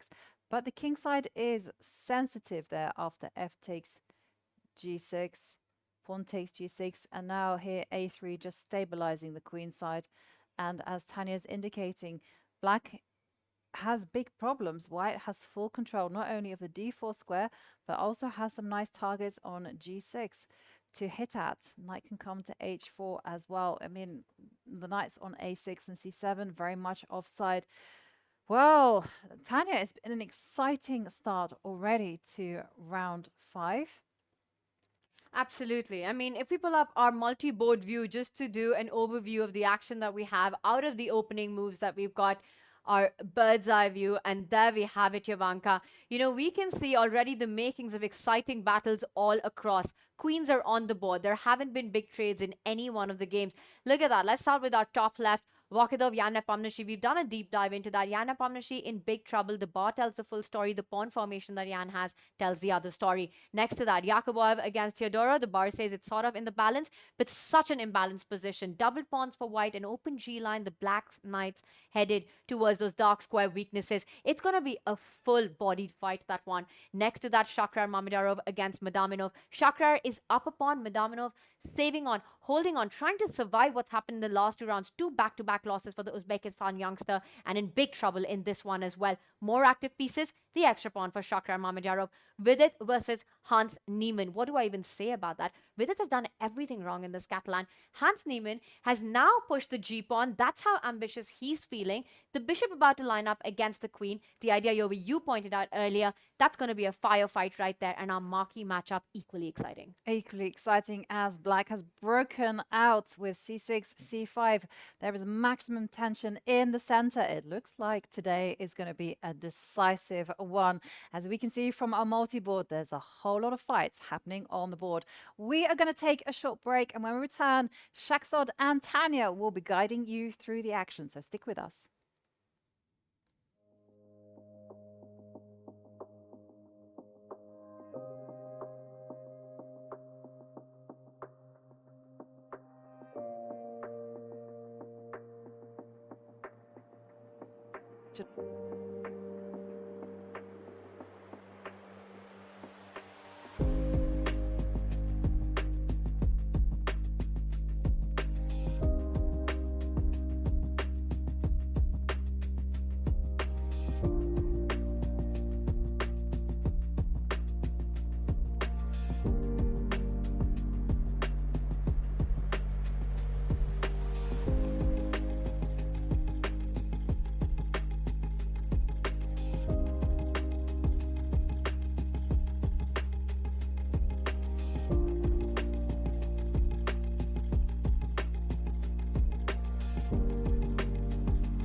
Central Asia lies Samarkand, a city where ancient roads once connected civilizations and ideas shaped the course of history.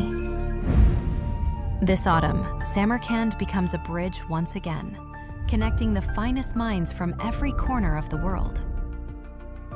From the intensity of the candidates, where challengers fought for the crown, to the lightning-fast battles of Rapid and Blitz in Hong Kong, the chess world has been building toward this moment. Now, the journey leads here. From September 15th, all eyes turn to Samarkand for the 46th FIDE Chess Olympiad, the most prestigious team event in the world of chess. More than 1,800 players will rise to represent their nations, bringing with them ambition, strategy, and pride.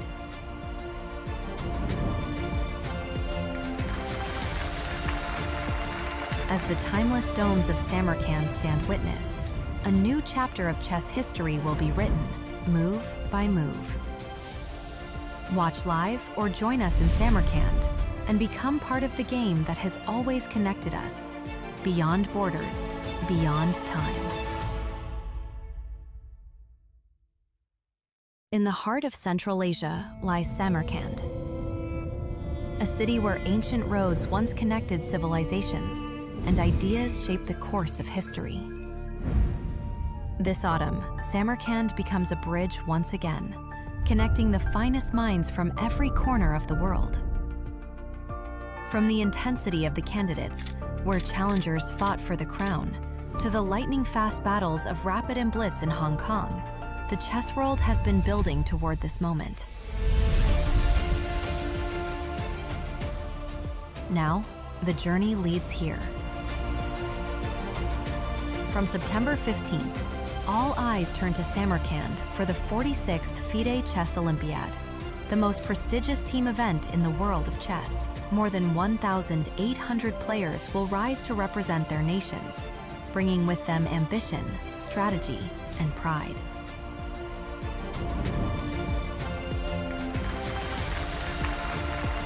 As the timeless domes of Samarkand stand witness, a new chapter of chess history will be written, move by move.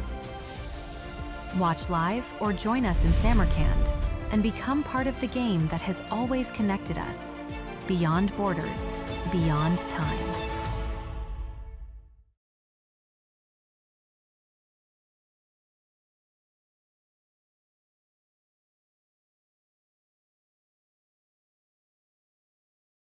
Middle game feasting, and to take us through all the action, joining me is Shahzad. And Shahzad, I have to say that we have some delicious chess coming up for us. All right, yes, exactly. In the first part, I was actually in the downstairs. And there is one thing I noticed in the hall What is about it? one player. That's about Jan Nepomniachtchi. Why is it always about Jan Nepomniachtchi? But tell us. Okay. You know, there is a confidence when you're everything in control, you know, you feel like. I look at him, he makes the move really kind of sharp, strong. That's how it Super feels, you know? fast. Yeah, super fast. That's how you view it, you know, from a side. But then I check the game. It's like, wait a second, are you really in control, you know? What kind of confidence is that? Is that delusional confidence or irrational confidence? Or like, you want to put psychological pressure to your opponent that's saying that even though it seems bad, I'm in control. I know what I'm doing, you know? I'm going to get it back. Is that kind of thoughts going through him? Well, Jan Nepomniachtchi, we've often spoken about how his biggest strength is how quickly he plays, but that can often be his downfall in so many positions. And let's bring up our bird's eye view to make that point about irrational confidence as you're talking about. Because sure, Jan Nepomniachtchi, top right board, has those extra minutes on the clock, is up from Vokhidov. But look at the position. It tells a totally different story. Jan has a lot of weaknesses right now with his pawn formation. Currently, Vokhidov, it's advantage to him. Better pieces, better pawn structure. It's absolute madness right now. A piece has just been captured, but the d5 pawn under fire right there. And we see even with that last decision, the bar shot up. Jan's about to go down a pawn in this game. Yeah. Is it irrational confidence? I just feel like that is one of the reasons that Jan is also one of the best players in the world. He's always optimistic. He's putting so much pressure on his opponent. But today it feels like that's backfiring. Exactly. He's seemingly under pressure. And maybe, you know, In positional game, the advantage is clear. In dynamics, there is always fire, you know, there is something unexpected happens. Is he betting on that? And then betting on that, combined on the pressure on the clock, and he's saying, will you be able to find and navigate through those complications, through those tricky positions with little time on the clock for Shamsuddin, about 40 minutes. We will deep dive into that one, but let's just set the stage with what's happening here right now all across our battles currently. You know, we move on to that top center board, Nordebek versus Nicholas. If you're joining us, it has been a crazy round of openings so far. Look at what we have in the arena. Every single game guaranteeing us a fight. This one, that top center board, it's full of imbalances. White's got the doubled F pawn, a D5 pawn chain, which gives you space, but the king in the center feels a bit unsafe. That knight on H5, edge of the board. It's going to be a fun battle, that one. That's the guarantee. Next to that, Shakhtar Mamedyarov against Madaminov. Madaminov is trying to find the initiative for the pawn that has been sacrificed. By the way, meanwhile, top left, the pawn has just been picked up by Vokhidov. Going back to Shakhriyar's game right now, he's up a pawn, but that last move by Madaminov, about to open the A file, some questions to be answered. Exactly. That B4 pawn, if it is gone, C5 pawn becomes super weak and can be taken by bishop, and then that puts pressure on F2. That's a kind of a long-term idea for Madaminov to get back into the game, to fight continuously. Looking to our bottom left, we have Virid Gujarati against Hans Niemann. And I did listen what was going on, the conversation between you and Jovanka, and you were saying how unsuccessful, you know, conversion of Catalan opening. Virid got some pressures and not an ideal position where he wishes to be. At this moment, we can see after pawn on e4, the bishop on g6 is pinning that. And the queen has no move to move away because queen is a protection, doing the protection of the pawn on e4. If he moves away, that drops, being the bishop on g2 only defender. When we look at the rook, the bishop on d2 is cutting it off for a moment, but it's not a big issue as long as dark square bishop moves away from d2, making a protection and opening up a rook for d4. Looking at our last board, oh, there are some liquidations happening between the game of Nordebek, Abdusattorov, and Arjun Erigaisi. And this was a wild, wild battle, and it suddenly feels like we're in calmer territory. And because that's our marquee matchup for the standings, and I know Nordebek Abdusattorov is an absolute hero right now. You know, he is the biggest superstar here. He is currently one of the three leaders. Let's start with that one. Exactly. Let's have a look at that game, how things played out. And we go over to Nordebek taking on Arjun, the two leaders going into round 5 right now. We'll have them on our camera shortly as well. We see at first, the thing that comes to my mind, I'm doing a quick math right now. It is equal number of pawns. But both pawns are dropping at this moment. And there's a third pawn dropping as well on E3. d5. Oh, d5 and e3, I would point out, yes. So 4 pawns. 4 pawns. Currently under fire. So, what do you think? Are there more liquidation to happen at this moment? I want to deep dive a little bit because the last move that was played by Nordebek was an attacking rook to f1, now defended by Arjun with his own rook coming forward. So Arjun saying that your pawn on e5 is tender, that's what I'm coming after. And let's just have rook d7 on the board. If you take on d5 with the knight, Black will capture an e5 and make a case for the fact that there's something to play for now. Yes. e3 is a long-term weakness. Asking some questions here. Shakzad, do us all a big favor and take us through what happened from when we left it last. Let's backtrack and see how we got to this, because a lot has happened. Yes. Out of opening, you know what I noticed? Arjun Erigaisi was very calm, and seemingly that was within his preparation. Yes. So, yeah. He's playing so fast. He's been so fast and he's been so calm, and he wasn't on his chair, you know, majority of the time. Yeah, you were inside the hall. Yes, yeah. So he was just walking around checking out the other games. Yeah. I look at his game, he's not there, and then I go check other game, and he's next to me, and then I'm like, whoa, still no moves, you know? He's like walking around, even though, I mean, as if, let's say, let me put that word, as if he's not carrying, you know? He's like fine. I'll tell you one thing about Arjun Shahzad is that even when it looks like his mind is elsewhere, he's walking around. Sometimes we see him looking. Right now, he's still looking at the board. Yes. Most times, he won't even be doing that. The board is always in here for him. Yeah. He's actually always thinking about what's going on there. That's why he's able to play so fast. And I say fast, he's actually used a lot of time from when we left it last. All right, yeah. Well, let's have a look. So you left off at bishop e3 moment, expecting knight f6, but okay, the move was long compared to anything happened before, and he took like around 9 minutes. So we have seen a long castle for both sides. After h5, it is probably unlikely to expect, short castles by either side, where you will be under fire, under attacks. So we have seen e5, knight to g4. Although, as we can see by the engine, it prefers black because of this d4 weakness, I think. Maybe on e5, that falls later on. When it comes to the placement, specifically, what do you call it? Sometimes I call it just extra pawn, when it's not acting It's a big much. pawn. It's That a big bishop, pawn. what bishop are we talking about? It's just a big pawn on the board currently. Yes, exactly. But it's, they say even a bad bishop is sometimes a good bishop Oh, because yeah. that is defending a very key weakness on f2. It's also protecting d4. And very often, black's idea in this position is to try to destabilize the center with the move c5. Exactly. So, yes, for that reason, the computer evaluation is probably favoring black a little bit. So we have seen some trade offered by Norderbeg Abdusattorov, where it did happen, which is the right decision maybe, because that bishop, although from far away, cutting the king possibilities, Future tactical ideas definitely would be possible unless that bishop is neutralized, Yes. which he did with bishop d3. We have seen the exchanges. But Arjun did take time. He didn't rush to take. Maybe he wanted to stay the same, solid, just with king b8. And this is the moment where he took the longest time, Ooh. 15 minutes to take that bishop off the board. Interesting. But king b8 was played almost instantly, and we have seen knight maneuvering to e2. I was to waiting for protect this move c4. by Arjun. You have to strike with c5 if you want to try to play for a win in this game, right? You want to destabilize the center. You spoke about the open c file coming towards the white king as well. I like this approach, and my feeling is still there's pressure on Norderbeg. Exactly. It still didn't. He's not. Okay, I put it that way. When you're under attack, under pressure, once you feel, relieved, that's where time you breathe, He's still struggling to breathe at this moment, He is holding off with king b1. And then we have seen that g6 kind of mistake by engine, it's saying us.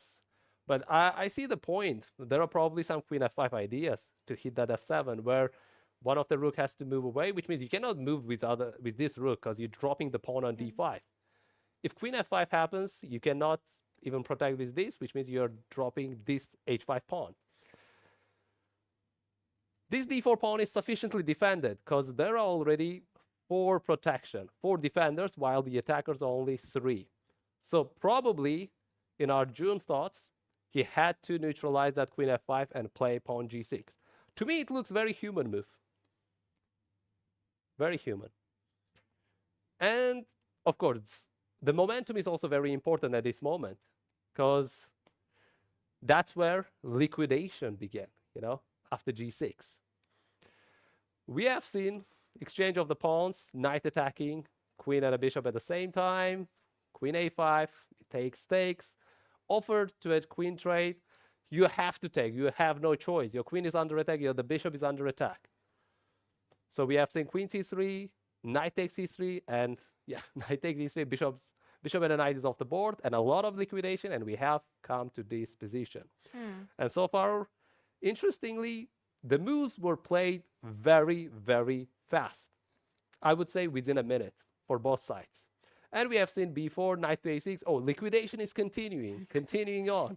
And Wow. So everything comes off the board, and this is where we are. It's 5 pawns apiece right now. Arjun Aragaisi has the better pawn structure, but the piece activity favors Norderbeg Abdusattorov.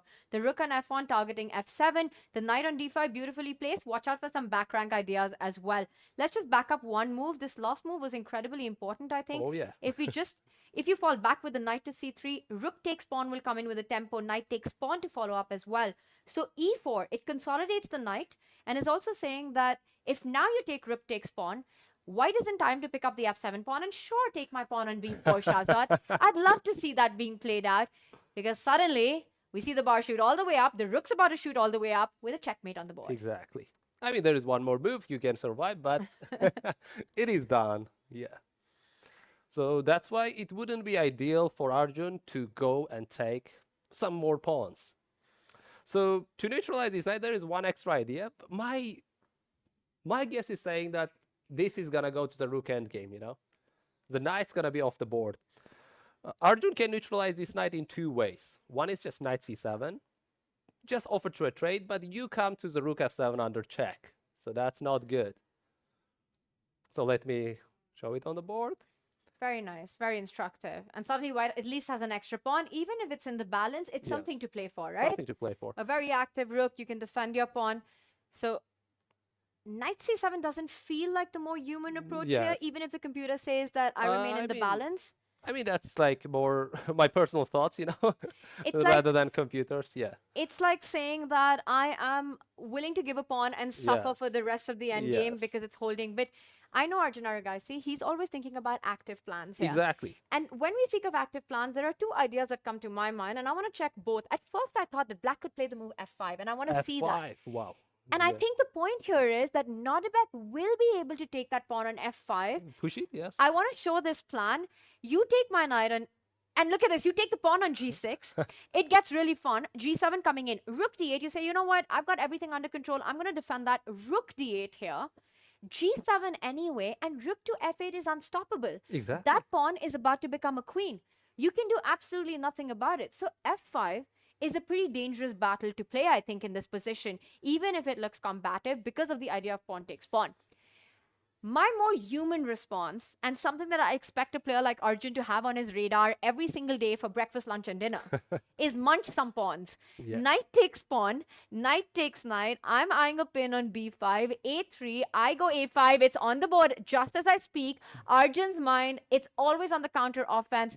The rook will line up to pin that knight. We're going to see that play out on our live board. The a pawn about to advance forward, and white can take on f7. But at the end of it, the knight on b4 will be picked up after rook takes pawn, pawn takes knight, and maybe we just have our live board showing us the action because this line is currently being played out as we speak of it. Yes, exactly. But at the last moment, Abdusattorov needs to be careful because suddenly that taking pawn will result in losing. Oh, we need to show that. Let's just have that on the board. And check, and you lose the whole house. You're going to lose e4, you're going to lose kingside, and the black king beautifully placed to defend the b7 pawn, assisted to move forward. And Nodebek Abdusattorov, indeed very precise. Yes, he went for pawn a4, and that's we have on the board. Okay.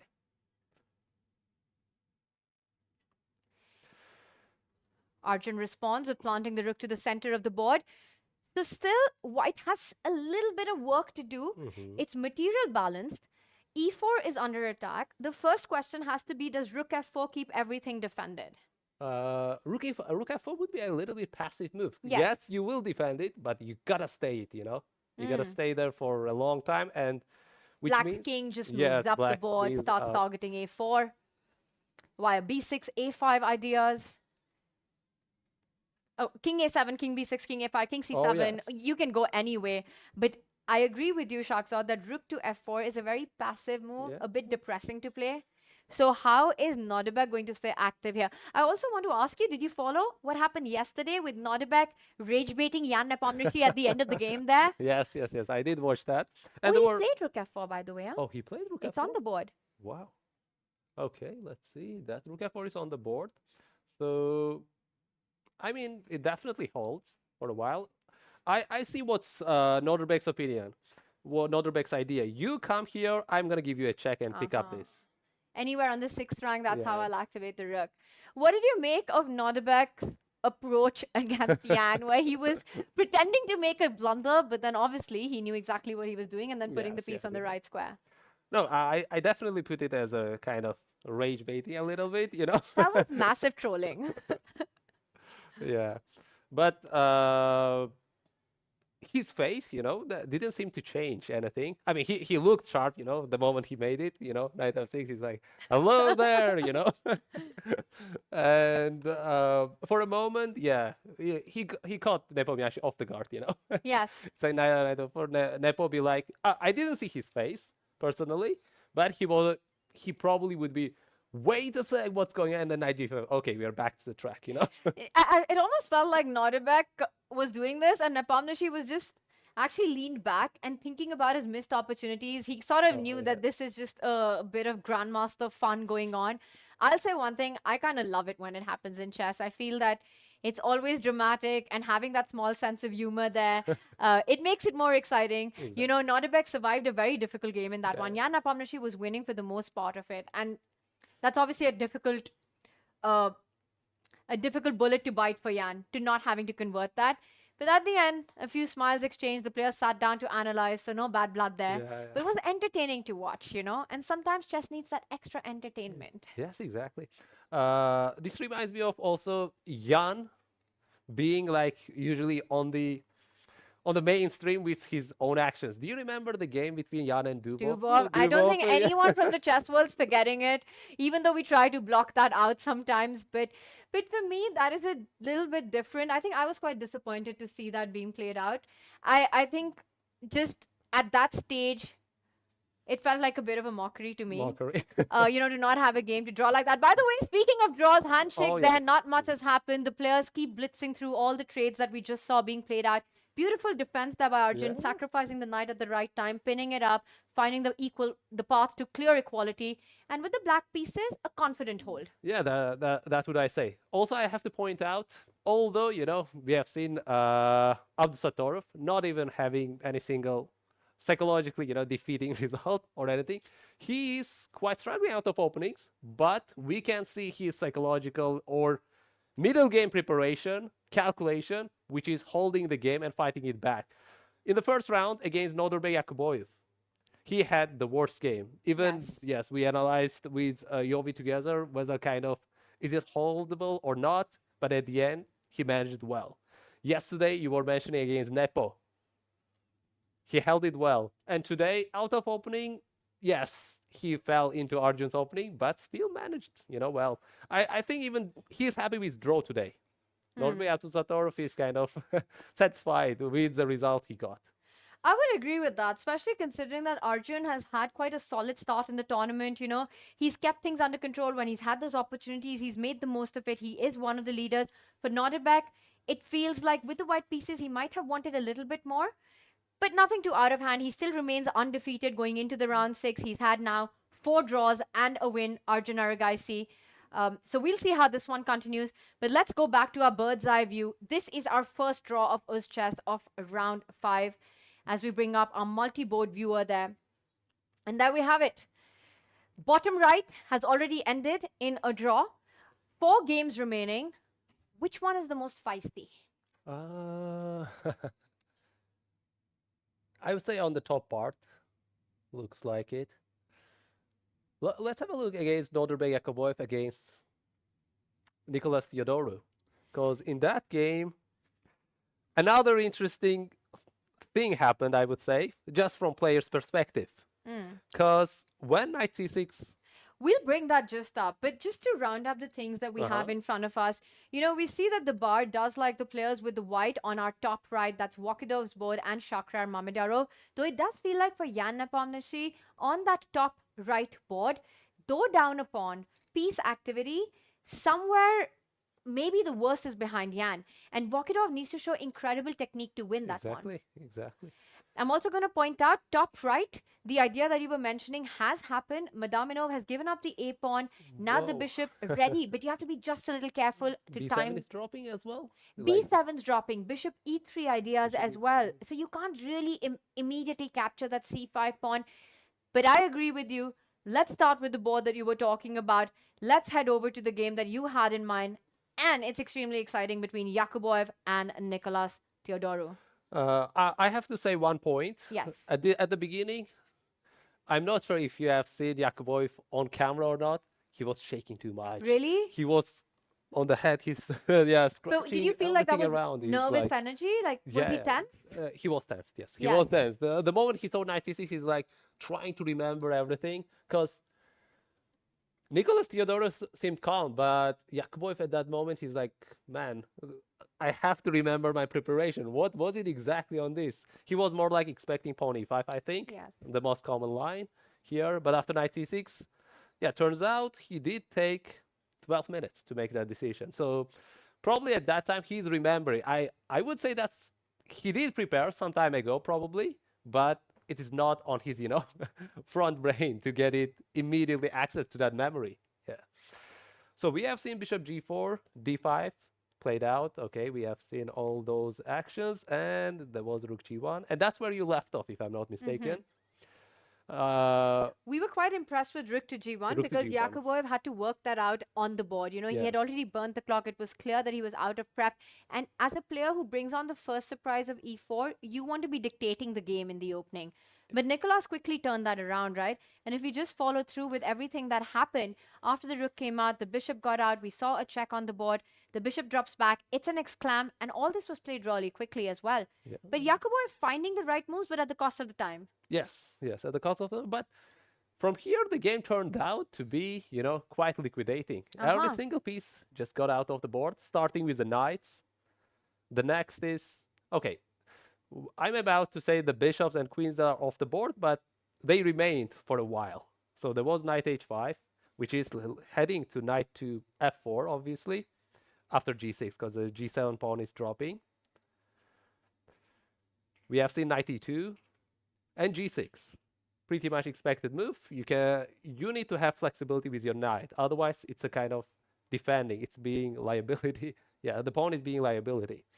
So g6 holds steady of the pawn, and we have seen knight c1. I think his idea would be making more pressure on the other side. And we have seen a6, and that's where, yeah, the trade is forced. You cannot go back with the bishop. We have seen bishop d7, queen d7, takes. And we have seen knight d3. Looking at the pawn structure, yes, white has a double pawns. Would you call h2 pawn isolated? Or would that be a weakness? I've always felt that a weakness is only as weak as how easy it is to attack it. And in this position, it's not really easy for black to open up play against that h pawn. I would say that yes, if it went down to a battle where black's king at the end, with everything traded off, finds its way to the king side and some king pawn ending, sure. But it's hard to imagine a rook landing on the h file. It's hard to imagine on a knight or a bishop attacking it. So I would say it looks uglier than it really is. I also want to point out that that pawn on e5, which is fixed, to my eyes, that feels like something that can come on the target. Again, we speak about the bishop on d6. What bishop? It's a big pawn on the board. You know, there are ideas of white getting rook c1, putting a piece on c5, trying to even in some cases reroute the bishop via d2 to c3, dreaming of an f4 break at the right point. I know the structure doesn't look great, but the feeling here is if I had to pick a side, it would be white because you can't get to these weaknesses. So, yeah, exactly. I wanted to ask actually, which side do you prefer, you know? Yes. Which side is easier to play with? And yeah, I would agree with you. White's plan is a lot easier because white has more space to play around, whereas black space is more or less limited. I would say there is h-file, definitely, playing that rook e8 move. But do you want to really break with f5? But even f5 is not a steady break because f4, f3 is holding it steady. And you might just end up weakening some files there. Really interesting endgame and still a lot of poison left. I don't think the bar tells the full story. And that last move, it hints at another break. He wants to go c6, open up the c line right now, does Nicolas. I have a question for you, Shahzad, because you have so much insight you know, into Uzbekistan chess, as well as the players who are fighting in the Masters. Your own brother is playing in this tournament in a different section right now. He's also be part of the Olympic team as well for Uzbekistan. You know, it's very fascinating for me to see the young generation of Uzbekistan because it's a very similar storyline with Indian chess. Indeed, yes. And here you've got Nadirbek Yakuboyev, you've got Nadirbek Abdusattorov, you've got Madaminov, you've got Vokhidov. 4 of your big talents playing here. In fact, Vachier-Lagrave was going to be part of this tournament, but had a late withdrawal from it. We see the brand of chess that Uzbekistan youngsters bring to the board. I want to ask you, outside the board, you know, away from the chess pieces, who is the player who has the most interesting personality, the most, you know, sort of that outspoken, bluntness, opinionated personality? Because I have an answer for this, but I want to hear yours first. I think your answer would be Sindarov, probably, most likely. But I know all of them personally. Yes. Let me tell you how they act. Okay. The first thing is Nadirbek Abdusattorov, very steady person, you know? Yes. Steady off the board as well, very off the calm. board, very calm, controlled, yes. And of course, humble, respectful, you know? I have to give it to him.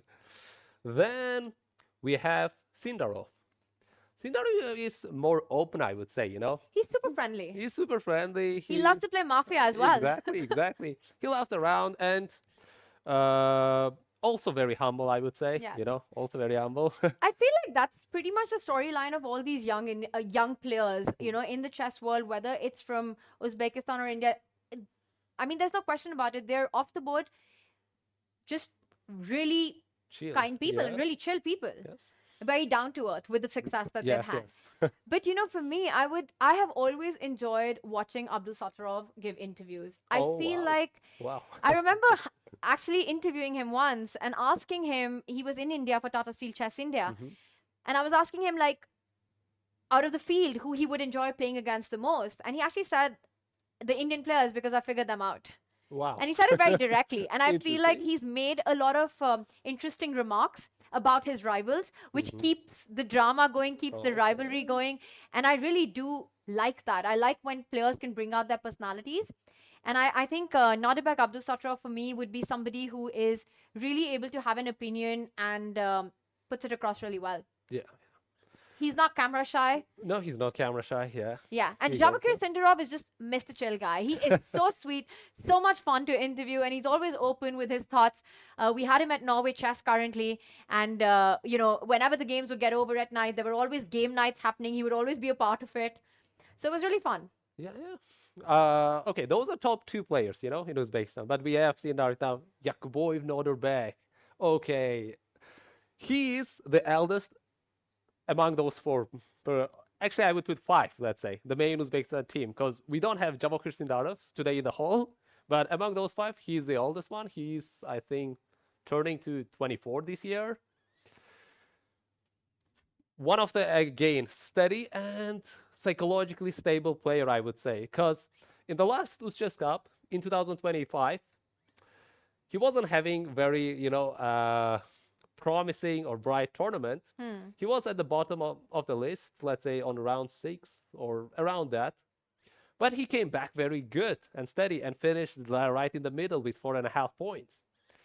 I have to point out one of the victory he had, specifically against Norderbeck Abdusattorov. That was a wild one. Yeah, that was a rook and a bishop against rook. In that end game, yes. They played for 45 moves. Wow. 45 moves. 5 moves left 5 moves for left. the 50 move rule to kick in. Yes, and that's where Abdusattorov didn't manage to find the best move that would hold the position. But eventually he got that victory. Again, I told you, you know, in Uzbekistan, when you compete against players, you might end up being third, and suddenly in Asia you're first, you know. In Asia you're first, in Uzbekistan you can be third, yeah. But this is Funny. so true for Indian chess as well. You could be world champion, but in Tamil Nadu, from where Yes. most grandmasters come from, you know, you might not win the state championship there. Yeah. So I completely can understand that that sentiment, that the national rivalry really pushes each one of them to the edge here. Exactly, exactly. You know, speaking of Nodibek Abdusattorov, I remember this was before Vachier-Lagrave won the candidates and was going to be the challenger. I'm not sure where this was, but Nodibek was asked to share an unpopular opinion. And he went on to say that my unpopular opinion is that Gukesh will not be world champion in the next match. In the next match. And Oh. this was, you know, this was kind of blew up.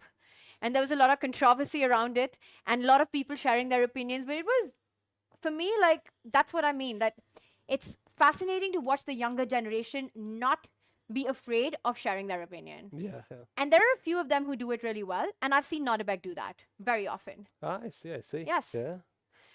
All right, but this is a different Nodibek. It's Yakuboy yes. with This the is white Yakuboy. pieces. And he's trying to see how can he keep c6 under control right now, because Black Nicholas has made his opinion really, his intention really clear, is that let's go back to some of the other rounds because there are queens still on the board. Big fight. Let's bring up our bird's eye view as we decide which board to jump into next. And this is the action that we do have brewing. Okay, we have some pawn liquidation between the game of Shakhriar by Mediarov and Muhiddin Madaminov. Yes. So I would advise going into that game. Well, that looks like a fiery one. I also want to take a look at Vidit versus Hans, and maybe we start with your choice there. That's the top right board there. The last move given an exclam. Madaminov's queen jumping towards a3, a weakness on that left flank. Vidit and Hans, equally interesting. Then we'll move on to some of the end games. We've already had the first result of round 5. Norbek Abdusattorov, a player we've been talking about so much, against Arjun Aragaisi. These two names, you're going to be seeing them fight it out in elite chess for the next 2 decades at least, at the very, very top. Let's start with the game you wanted to go to, Mamedyarov versus Madaminov, and then we'll move on to Vidit versus Hans. All right, yeah. So let's have a look. We stopped at the moment of rook e1 and pawn to a5, breaking the structure. And look at that. Shahryar accepted this trade, and as you were pointing out, bishop c5 wouldn't be ideal move because we have bishop e3 skewering the queen and a bishop at the same time. But alternatively, of course, instead of bishop, queen was able to take the pawn, where Mamedyarov could have went for the queen trade, but he's like, okay, I want to hold the tempo. If you want to trade off the queens, I am fine with it. It will be just on my command, you know. And then, of course, Mukhidib Madaminov will be like, yeah, trade off of the queens can wait. There are more important things than that. Getting the pawn on a5 off the board, hitting the pawn on a2 at the moment, which Shahryar said, I am fine with it. One more time, hitting the queen. Because the moment you take it, you are leaving the bishop unprotected. Oof. So that's why, immediately, without second thought, Mukhidib Madaminov went for queen a3, protecting the bishop from far away. All right, and this is where we are on our live board. Now, that means that white still has an extra pawn in the position. Yes. It's 5 versus 4. My rook on b7 is still eye-lining the bishop on e7. Is there a way, the first question that I would ask myself, is there a way for me to hang on to the pawn? c6 is weak. I think you can't capture c6 with the bishop. You're walking into some pins, and that's never a good idea, though I see the bar says that white is still fine. But you're looking at bishop d5 coming in next, a2 weak as well. I do believe you could play queen e4 here. Yeah. And I'm just saying, all right, so this might be the way, actually. Yeah, seemingly white is steady, yeah. He's taking care of the weaknesses he had. And still a pawn up. Maybe it's not enough because it'll be a 4 versus 3 eventually, yes. And they have a lot of drawing tendencies. But you can't go queen takes pawn. e7, as you pointed out, is still hanging. Bishop takes pawn. Let's just show this line. Still rook takes bishop. Boom. Suddenly queen takes rook and bishop takes rook. I win the exchange with interest. It feels like there's still job to be done for Madaminov. You know, you're down a pawn. I've got these tactical tricks up my sleeve. I'm liking bishop takes pawn in this position. I see, yeah. You have a different idea, I feel. No. Like bishop takes pawn, seemingly a steady idea. Another idea is like maybe kicking the queen out, you know, because this is the only protection of the bishop. Makes a lot of sense. How would you do that? The first idea is, of course, going to bishop c1, kicking this out. And the moment queen moves away, holding the pawn, holding the bishop protected, he goes pawn a4, indirectly protecting key pawn. That a4 pawn might be determining part of the game if he holds it. Yeah, if the a4 pawn stays, that's a massive advantage because that's just a passer, right? Yes. It's going to be tough to stop it. Bishop d2, a5 next. So I really like this concept. But if you can't go queen c5 because of a4, it has to be queen a5 then. You have to hit the rook on e1. Is that the only move? Yeah, it turns out to be only move to hit it. And we are back to, you know, bishop d2, queen a3, bishop c1. So if the players want to bail out. So Shahryar Mamedyarov actually has a forcing way to draw this game right now, right here. Yes, but I don't think he wants to. +1. +1. Add me into that thought process. Shahryar Mamedyarov wants more. Yes, exactly. He's up a pawn. I would think he's calculating what happens after taking on c6. Taking with the queen, I'm a little unsure of because the bishop on d2 is a little hanging. Instead of bishop, if we see queen takes pawn in that position. Okay, yeah, let's have a look at that. That's... feels a little less stable. Very shaky. Very shaky. Although it's maybe acceptable, but with d2 bishop, I'm not feeling super comfortable here. I see. Yeah, I mean, white's advantage is still a pawn, but black's activity compensates for it. If you move away, rook is coming into the game. I would say e5 would be kind of, sooner or late, some target for black, because you cannot necessarily... I mean, you can go for f4, but that will be at the cost of weakening your second file. Fascinating. So Shakhtar Mamedyarov has got actually ways to end up with an extra pawn in this position and push eternally. He also has one option of dropping back with the bishop, which would repeat a repetition essentially if he wants it, but we're not expecting that from Shak. We'll leave him to take a decision here as he is in a think tank. Let's move into Vidit versus Hans. And this is quite the battle between these two. You know, Hans Niemann always wanting to prove himself every single tournament. He takes that as an opportunity in some ways to redeem himself, to prove his point there, that he truly belongs at the top. And I like that spirit that he has. You know, whatever side of the argument is he's on, you're on, you can't deny that Hans Niemann does have a way of showing up and wanting to prove everyone wrong. Exactly. I mean, today I've seen confidence from him as well, you know? Yes. He wasn't on his chair majority of the time. And from the clock, we can have a look. He has 45-minute advantage. And we are at move 26, you know, for 14 moves to go. And Vidit is on a certain minutes on the time. You know, even if he takes a minute, he might be close to a very much of a time trouble. And looking by the evaluation, we can see even it's giving us -1 advantage. And we pointed out, what was it? And we can see e4 pawn is off the board right now. So Black is here, White is here playing for the compensation as of this one. But let me see, counting of the pawn, seemingly 6 versus 6. But you're about to lose a pawn, right? It's Hans on the move. The a4 pawn is hanging. b7's weak, and I think that's the line that they're looking at right now. I don't think you can actually pick up that b7 pawn with d4 and the pin on the d line being a problem. For example, rook takes pawn.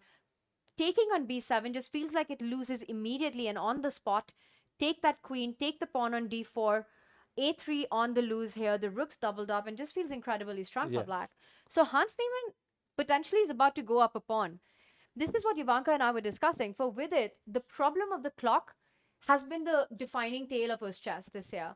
Every opening, he's behind on the clock. He's struggling to get his kind of positions. He goes into long things and then has to find a way to hold. Currently, he's on 1 out of 4. Oh, He's winless in the tournament so far. And with the white pieces out of the Catalan, getting this position, you have to be feeling the nerves right now. It's nightmarish. Yeah, Without any of the knights on the board. Exactly. But I'm not sure if you discussed with Yovi or not. What do you think? Was it everything within Hans' preparation? It's a great question. He fell into that, you know, opening. I wouldn't say at high level trap, but you know, falling into your opponent preparation with the most logical move feels like high level trap, you know. You know, Hans did go for this idea of going a5, a4 early on, and it felt like a really nice way to approach the Catalan. But I also want to talk about some moves that, at least for Yovi and me, we weren't able to break down or find in the database. Placing the rook on b1 by Vidit earlier on. Queen moved forward, then queen moved backwards. It felt like Vidit in the opening was losing a lot of tempos. He was also taking a lot of time, which made it clear that this wasn't preparation for him. Yes. So somewhere the opening definitely worked out for Hans. He combined his pieces really beautifully, pushed out the white knight with the move like f6, has managed to get his bishop on beautiful diagonals right now. You know, we speak about pawn islands in chess. Vidit currently has 3. The a1, the d, and the 3 on the other side. For Hans, it's 2 pawn islands. Just so much more compact as a structure. Better placed rooks, targeting the weakness currently. I think this is trouble for Vidit. And I don't think the bar is overestimating Black's advantage here. Yeah. Even I would say maybe underestimating, you know. It doesn't look like 1 point advantage for Black. Because as you pointed out, it is, besides just losing 1 pawn, on piece activity, White is lacking as well. Black's pieces are coming into with a harmony. It is easy, like, I don't know. I put that word. If you're defending, or if you're on a defense, that's 5 times harder than attack, you know. You Yes. gotta consider every single possibility of your opponent's attack. So it is so much harder to play with White and making exactly right move to hold it -1 advantage, or disadvantage, let's say. It can go way below from human perspective. It's also the feeling as White in this position that, wait a second, I start this game as White. I should be the one who's dictating the middle Yes. game. I'm the one who's supposed to be on the push. But pretty much from the 10th, 11th move onwards, I've been on the think. I've been struggling here. So you have to adapt your mindset now to about 13 minutes and still 14 moves to be made by Vidit to make time control. The players do get an additional 30 seconds. But this position, every move comes with a little bit of a cost here. You need to be precise if you're with it and hope for a Hans Niemann mistake. Hans on the other side, what a story he's had in this tournament, right? He comes from that match against Jan Nepomniachtchi earlier on with all its on and off the board drama that happened. He comes in, we saw what happened at the technical meeting as well between these two players. And he starts with a loss in round 1 against Nicolas Theodorou. It was one of the biggest stories here, one of the big upsets of the tournament. He goes down in round 1, then he takes down Vokhidov, then he stabilizes with 2 draws, and now he is against Vidit with the black pieces in a commanding advantage. It feels like Hans is a little bit on the upswing currently. Yeah, exactly. I told you, his confidence, I see him, he's doing very well. And then I see my perspective came off the board. Then I went to on the board, and then I see the clock, I see how he's behaving. He's like, okay, now that's in control. That's a confidence I believe in. Yeah. He looks pretty chill on camera as well, as he's trying to understand. Maybe we just deep dive a little bit into the variations here, what's going on in Hans's head right now. Rook takes pawn is the most natural move. You know, your idea is to take the d4 pawn as well next with your rook. Bishop takes pawn lined up as well. Hans is taking his time. He isn't going in with his decision instantly. And I'm just wondering, what is the response that Vidit has here that has Hans worried? There are some counterattacks, I guess, moving away from the pin, which you pointed out earlier, through the line. It's on the board. He's gone for rook takes pawn. Okay. So Vidit better have a response ready, because also Shahzad, with that kind of a time, Vidit had to be thinking for what happens if he goes rook takes pawn. It's the most natural move. What am I playing? How do I keep my chances alive? And you were mentioning? I was mentioning maybe doing some counterattacks because the hope is lost around these pawns, you know? Your bet will be fighting back and getting some activity. And that would be with rook c1. But you got to be very careful on the calculation. You're allowing bishop a3 as well, you know? And it's quite a wild line, right? Because white's about to take the queen, black's about to take the queen, the c7 pawn is hanging. Can we just check that? Okay, because let's it's have a look. Yes. forcing sequence. All the liquidation. And here, there is a choice of picking between e4 and b7. But bishop takes f2 is a threat as well, I want to point out.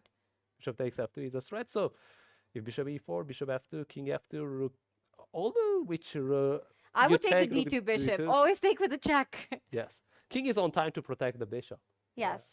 Can I now... And the point is, if I take the pawn on h2, you will take on b7. Yes. Okay, that would be very hopeful, because suddenly you see all the piece activity, you know, around. And a little bit inaccuracy by black can result even losing the game at this situation. Yes, white is 2 pawns down, but the compensation is enough. I want to show you how that could happen. You know, I say I go bishop to g6, and then suddenly there's a checkmate in one. Thank you very much, and game over. Yes. Trying to survive the bishop onslaught, but failing to the back rank. By the way, how difficult the position is, you can see in Vidit's choice of move here. We have bishop b4 on the board. We have bishop b4. He did not like rook to c1. Probably calculated his way through with that line, but felt that after rook c1, I also was seeing, if we just back up to that moment, maybe there's equality to be had if black goes for the direct line, but there are options like rook c4 that keep a lot of pressure on white, and not easy to neutralize that. Yes, exactly. I agree with you here, because we explained how hard it is to defend, you know, being on the defensive side. And considering on the clock, yeah, Hans has higher advantage. Okay, there is a trade on the board. But that allows, you see, a file opened up. And we have sniper bishop. I usually call the bishop on g7 sniper, you know, hitting far away. But bishop on f7 has also a sniper possibility, because it's kind of targeting the a2 square, no? Rook a2, and maybe you can play that immediately and hit the queen. Yes. The sniper-assisted rook infiltration. Can you go rook a2 here? I would say it's the most natural move here to go to rook a2. But, of course, there is a queen trade. And you can deny that with rook c2. Rook c2. Queen left or right. I guess more of queen e3, more centralized, more in the game, putting pressure on e4. Oh, and there's a decision by Hans. He doesn't rush through with this. Okay, so he instead just plants that sniper to the center of the board. Now protecting e4. He's not rushing for rook a2. He says, I have it for now, you know. And I think what he's also setting up is that in case that queen was ever hit, you also have the potential to go to e6 at the right moment. You know, setting up the idea of queen e6, c6, and really just consolidating that bishop there. Queen e6, c6, strike with e3. I see, I see. He's gonna hold for a while, but if we look at it, he's already pawn up, right? Yes. So he can take his time. But would that be good taking his time considering we did in 12 minutes, you know? Wouldn't be smart to act something dangerous, something faster? You know what these guys do? I've noticed this so many times when I call the action on their games. They wait for their opponent to come down to those final few minutes, which is around a 2 to the 3 minute mark. Okay. And then they do something that requires concrete calculation because the opponent just doesn't have enough time to react correctly. So somewhere there's a feeling that 12 minutes, I don't need to rush just yet. Make consolidating moves, you know, maybe the queen goes back or to e6, the pawn goes to c6. I get ready with e3. Rook a2 is a threat that always Vidit has to calculate every single time. It's like a dangling sword. You need to be careful every moment of it. So I think this is a very smart strategy to just wait with it to burn a little bit more clock before going direct. All right. Yes, yes, I would say so. Because you are putting the opponent, the white, into the moment of taking a critical decision.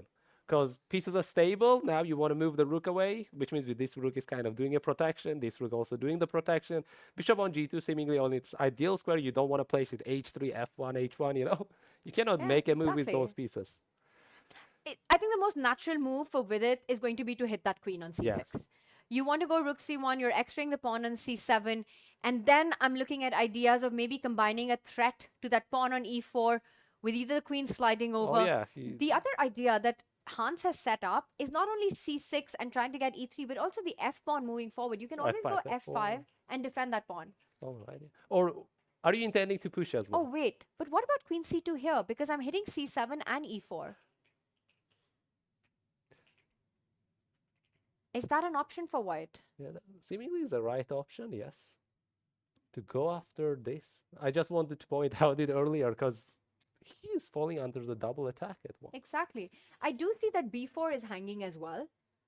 But Vidit has to look for counterplay. He can't just sit and wait for Hans to come at him. He's down a pawn. Hans has a clear idea. c6, f5, put the queen on the e file, go e3. Or f4. Yes.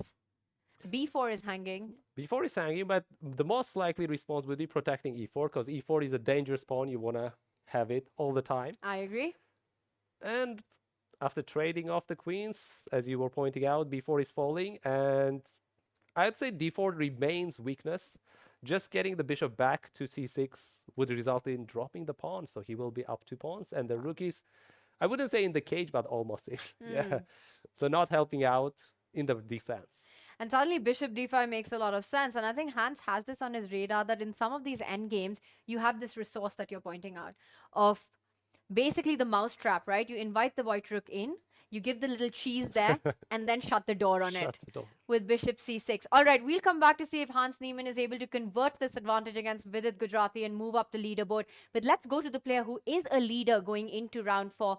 Arjun and Norderbeck have ended their game in a draw. If Shamsuddin Vokhidov was to beat Jan Nepomniachtchi, he takes the sole lead going into round 6. Yeah. And you can point out what a game he had, you know, what a tournament he's having. He had the defeat against Hans Niemann, missing that queen f7. Whoa! Psychological defeat, let's say, you know, at that moment.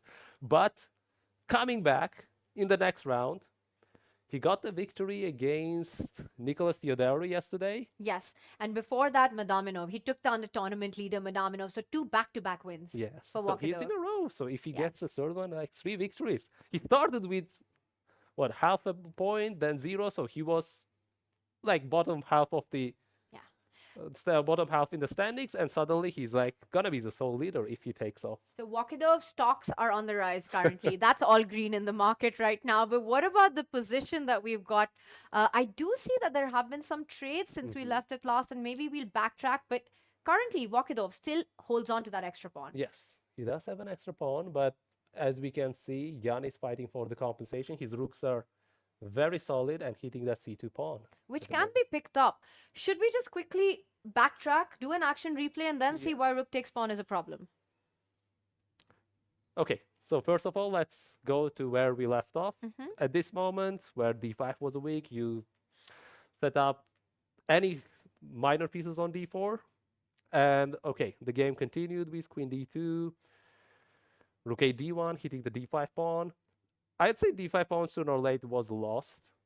Knight c6, we have bishop c4, knight e5, the trade-off, and yeah, that pawn was picked up. And interestingly, picked up at the wrong moment, it's saying. So if white holds the pressure, it might be better. Okay, that's our fish's advice. Yeah, but to hold Mr. it on. Fish, you know, he's just not human. I think everyone picks up that free pawn right now. You this is the really first want to thought. take it. Yes, I'm ready. I have 4 pieces. Come on, you have 3 defenders. Been waiting for this day all my life to pick up that pawn. What is there for me? You know, like I'm gonna do it. How more I can go for it? I mean, how much more I can wait for it? You know. So he goes for it, which is the most natural move, I'd say. And after trade, he gains that pawn advantage. But turns out that c pawn, being a backwards pawn, might be an issue or might be a problem, the challenge Vokhidov has to deal with in order to make it a healthy pawn, healthy pawn advantage. Yeah. So we have seen rook d6, rook. Okay, there could have been some repetition if rook goes back. So we have seen the backup. Vokhidov didn't allow that rook to come for some moments, but sooner or later he had to take it back. Yes. Where the rook joined, and at the moment we have seen those 2 rooks hitting this pawn. Rook trade wouldn't be ideal because the a3 pawn is in danger as well. Opponent can ignore c2 for a while and go against a pawn in case of a4. But at this moment the bishop is dropping, so 2 things under attack. You cannot hold everything stable anymore. Naturally, there wasn't any trade, and there was instant pawn a4, holding the game stable, and we have seen bishop f8, forcing white to push to b5. And this is where we are on our live board with Jan Nepomniachtchi on the think. And I think the first thing to look at is the fact that black can pick up that pawn on c2. And I think the problem here would be, Shahzad, that after the trade on c2, white's rook gets super active. You go pin that bishop. I'm threatening bishop h6. The only way to fight it is step up with the king. We have our live board on that bottom right. We'll continue our analysis. Wherever the king moves to hide against the threat of bishop h6, there's suddenly a check on the 7th rank. And if the a7 pawn was to fall, that's just game over for the b6 pawn as well eventually, and gives white a beautiful passer on the queen side. Yes, exactly. So that's why I would say rook c2 would not be ideal, the best choice for Jan to make. I also want to point out that on the previous move, Jan could have picked up the pawn, but he didn't. Let's show why exactly, because it's a similar concept. Here, Jan played the move bishop to f8, attacking b4. But rook takes pawn here. You can take the rook. Again, you go in with that rook. If the bishop falls back, bishop h6 is game over. If you step up with the king, then you just line up the rook. And again, there are problems with the pawns on the queen side. So what Vokhidov is saying is that I want to give up my c2 pawn, my weakness on the c file, but pick up one of the 2 key pawns on the left flank to be able to create a passer. Yeah, I would agree with you. Yes, that's his idea, because that will guarantee him having a healthy pawn, clear plan to get into the advantageous position. Suddenly, we can see that how pawn advantage is playing out. And yeah, we don't see rook c2 yet. So does that mean that if Jan was to take on d3 as well, you anyway capture with the Yes, rook, with right? the rook. And if you take on c2, it's the same idea. Same thing, The exact exactly. same ideas. But in the meantime, you know, if you give white one more extra move, I'm going rook d7. Yes, that's set up. Not just that, in some positions, you also want to play a5. a5, oh yes. I I'm just gonna want to go- point out, maybe it doesn't work immediately, but you pick up that a7 pawn and b5, what a pawn. Yes, what about to promote? Almost no defense to hold it. Yeah. This is getting into very dangerous territory as we bring up, let's just have our live board currently, our position that's there. This is where Jan is at. He keeps thinking, you know, he's got that extra time as usually Jan Nepomniachtchi does, but he's in quite a little bit of, I wouldn't even say a little bit, he's in quite a bit of trouble here. Well, In the let's fan game. evaluate one thing. Yes. We already said white's immediate idea would be to get to rook to d7. But how about he plays rook c7 and holds it for a while? I like this because you're also stopping any a5 by defending a7 already. So I would be tempted to first try to I wanted to say to safeguard my c pawn first, maybe. Can you try c4, you know, just alluring the Or is rook? just- I was thinking Getting it. c3. I'm a bit of a c3. chicken player. I mean, c3 is a stable one, yeah. But what would be your progress for the rook afterwards? I say I will make a case that my rook I'm happy with. I want to improve my king. King I setting will start to thinking e4. about trying to get my king to that center beautiful post that you're highlighting. By the way, Yan, you know, just look at him. He's really not happy with this Oh, yeah? endgame. He's suffering in it.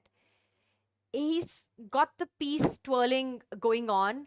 Usually, I have this random theory about that, Shakzad, that when a player is twirling the piece at a slow pace, that means that he's not happy with his position. see. The faster it gets, it just means that he's feeling like there's energy going on, like there's something to find on the yeah. board, like he's getting excited about something. I see. And we do have the move on the board, and that is pawn to e4. Okay. Guess what? How much time he thought for that move? Feels like it was a longish Yan think. By the way, while he was thinking, you'll tell us how long. What was it? Okay, that's about 15 minutes. And that's the kind of pressure Yan's feeling in his position right now. 15 minutes is an eternity in Yan Nepomniachtchi's dictionary of clock management. We see the trade. So Vokhidov ready with his response. The rook jumps in. Yan is relying on the activity of the black rook to compensate for that pawn deficit. Exactly. Hits the bishop right now. I think king f2, the most natural move, protecting the bishop, staying there. Otherwise, if you move it away, suddenly pawn to e3. So let me show it. You cannot move the bishop away to any natural square. Oh, bishop f2 would be like a dream scenario for Yan, you know. Suddenly, if you exit, suddenly that pawn e4 makes sense why he has done it. He goes all the way in it to get that extra piece, the dangerous pawn. But of course, if you keep the bishop, any other squares, suddenly what's going on is, okay, first of all, I just moved it from the line, which means that pawn becomes more dangerous as well, that e3 is coming. So if you hold it there, now you got to take care of a4 pawn, because you cannot hold it. If rook c4 or rook a3 about to happen, that's about to Exactly. drop. Yes. So you have to leave the square for the rook to come on time to defend it. Or you see, bishop d4 also cut off the rook from the d file, or hold that d file so that you get the compensation. You know, you're losing a pawn probably on a4, but you're gonna get the game. Let me show you the scenario of king f2. Being the best, he goes for this, you go enter. Let him take the pawn because you're going for bishop h6. Same idea. Yes. All the one difference is, yes, you lost the tempo. This is coming with a check. But as long as you move it away to any square, preferably, let's say, f1. To not walk into any pin on the Yes. third file, on the third rank there.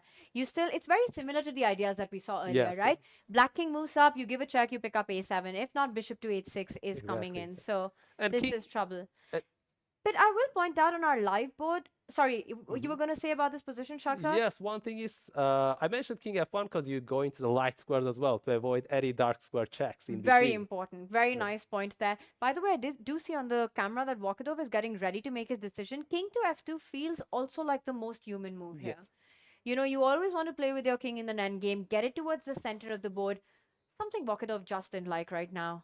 A little bit of wincing there. Considering, his pawn up, I think he goes for it. I think he goes for king f2 right now.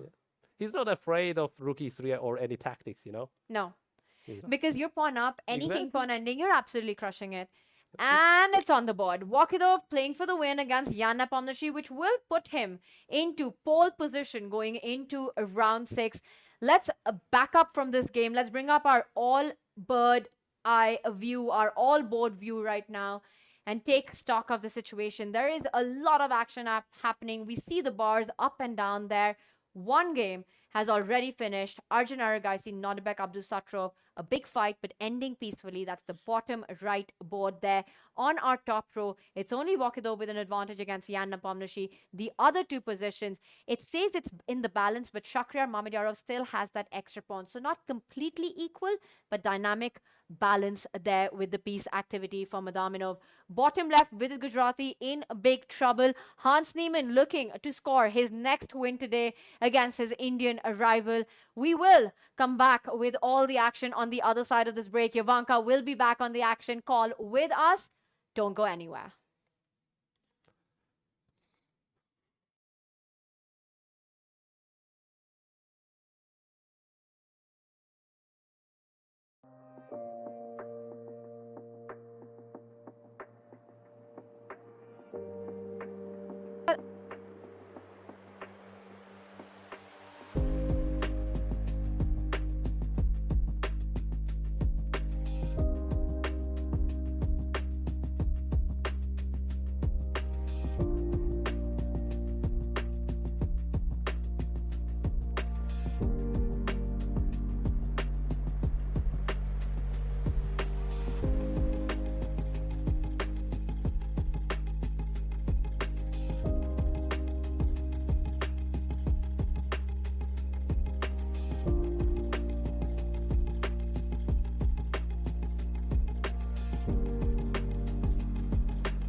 We are back with all of the action of round 5 here at the UzChess Cup. And Tanya, for a second there, I thought, what have you guys done? It was looking like everything was going to be a draw.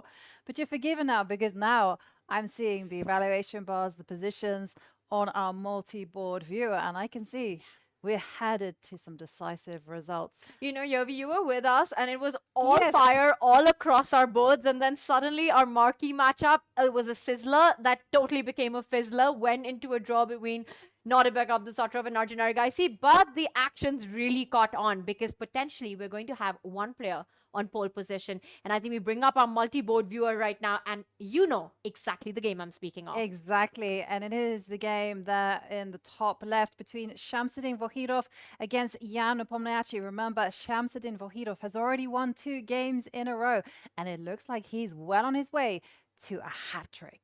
And also, I got the eyes on the bottom left between Vidit Gujarati and Hans Niemann. Look at those pawns advancing towards the white king. Now, of course, some accuracy will be required, but will Hans Niemann put it in the bag? And it looks really balanced in the other games. There was a draw agreed between Nordebek Abdusattorov against Arjun Erigaisi, and between Nordebek Yakuboev against Nicholas Theodoru. That looks as level as it gets, whereas Shakhriyar Mamedyarov is an extra pawn up against Mukhidin Madaminov, but there it does look like the pieces have reached a standstill.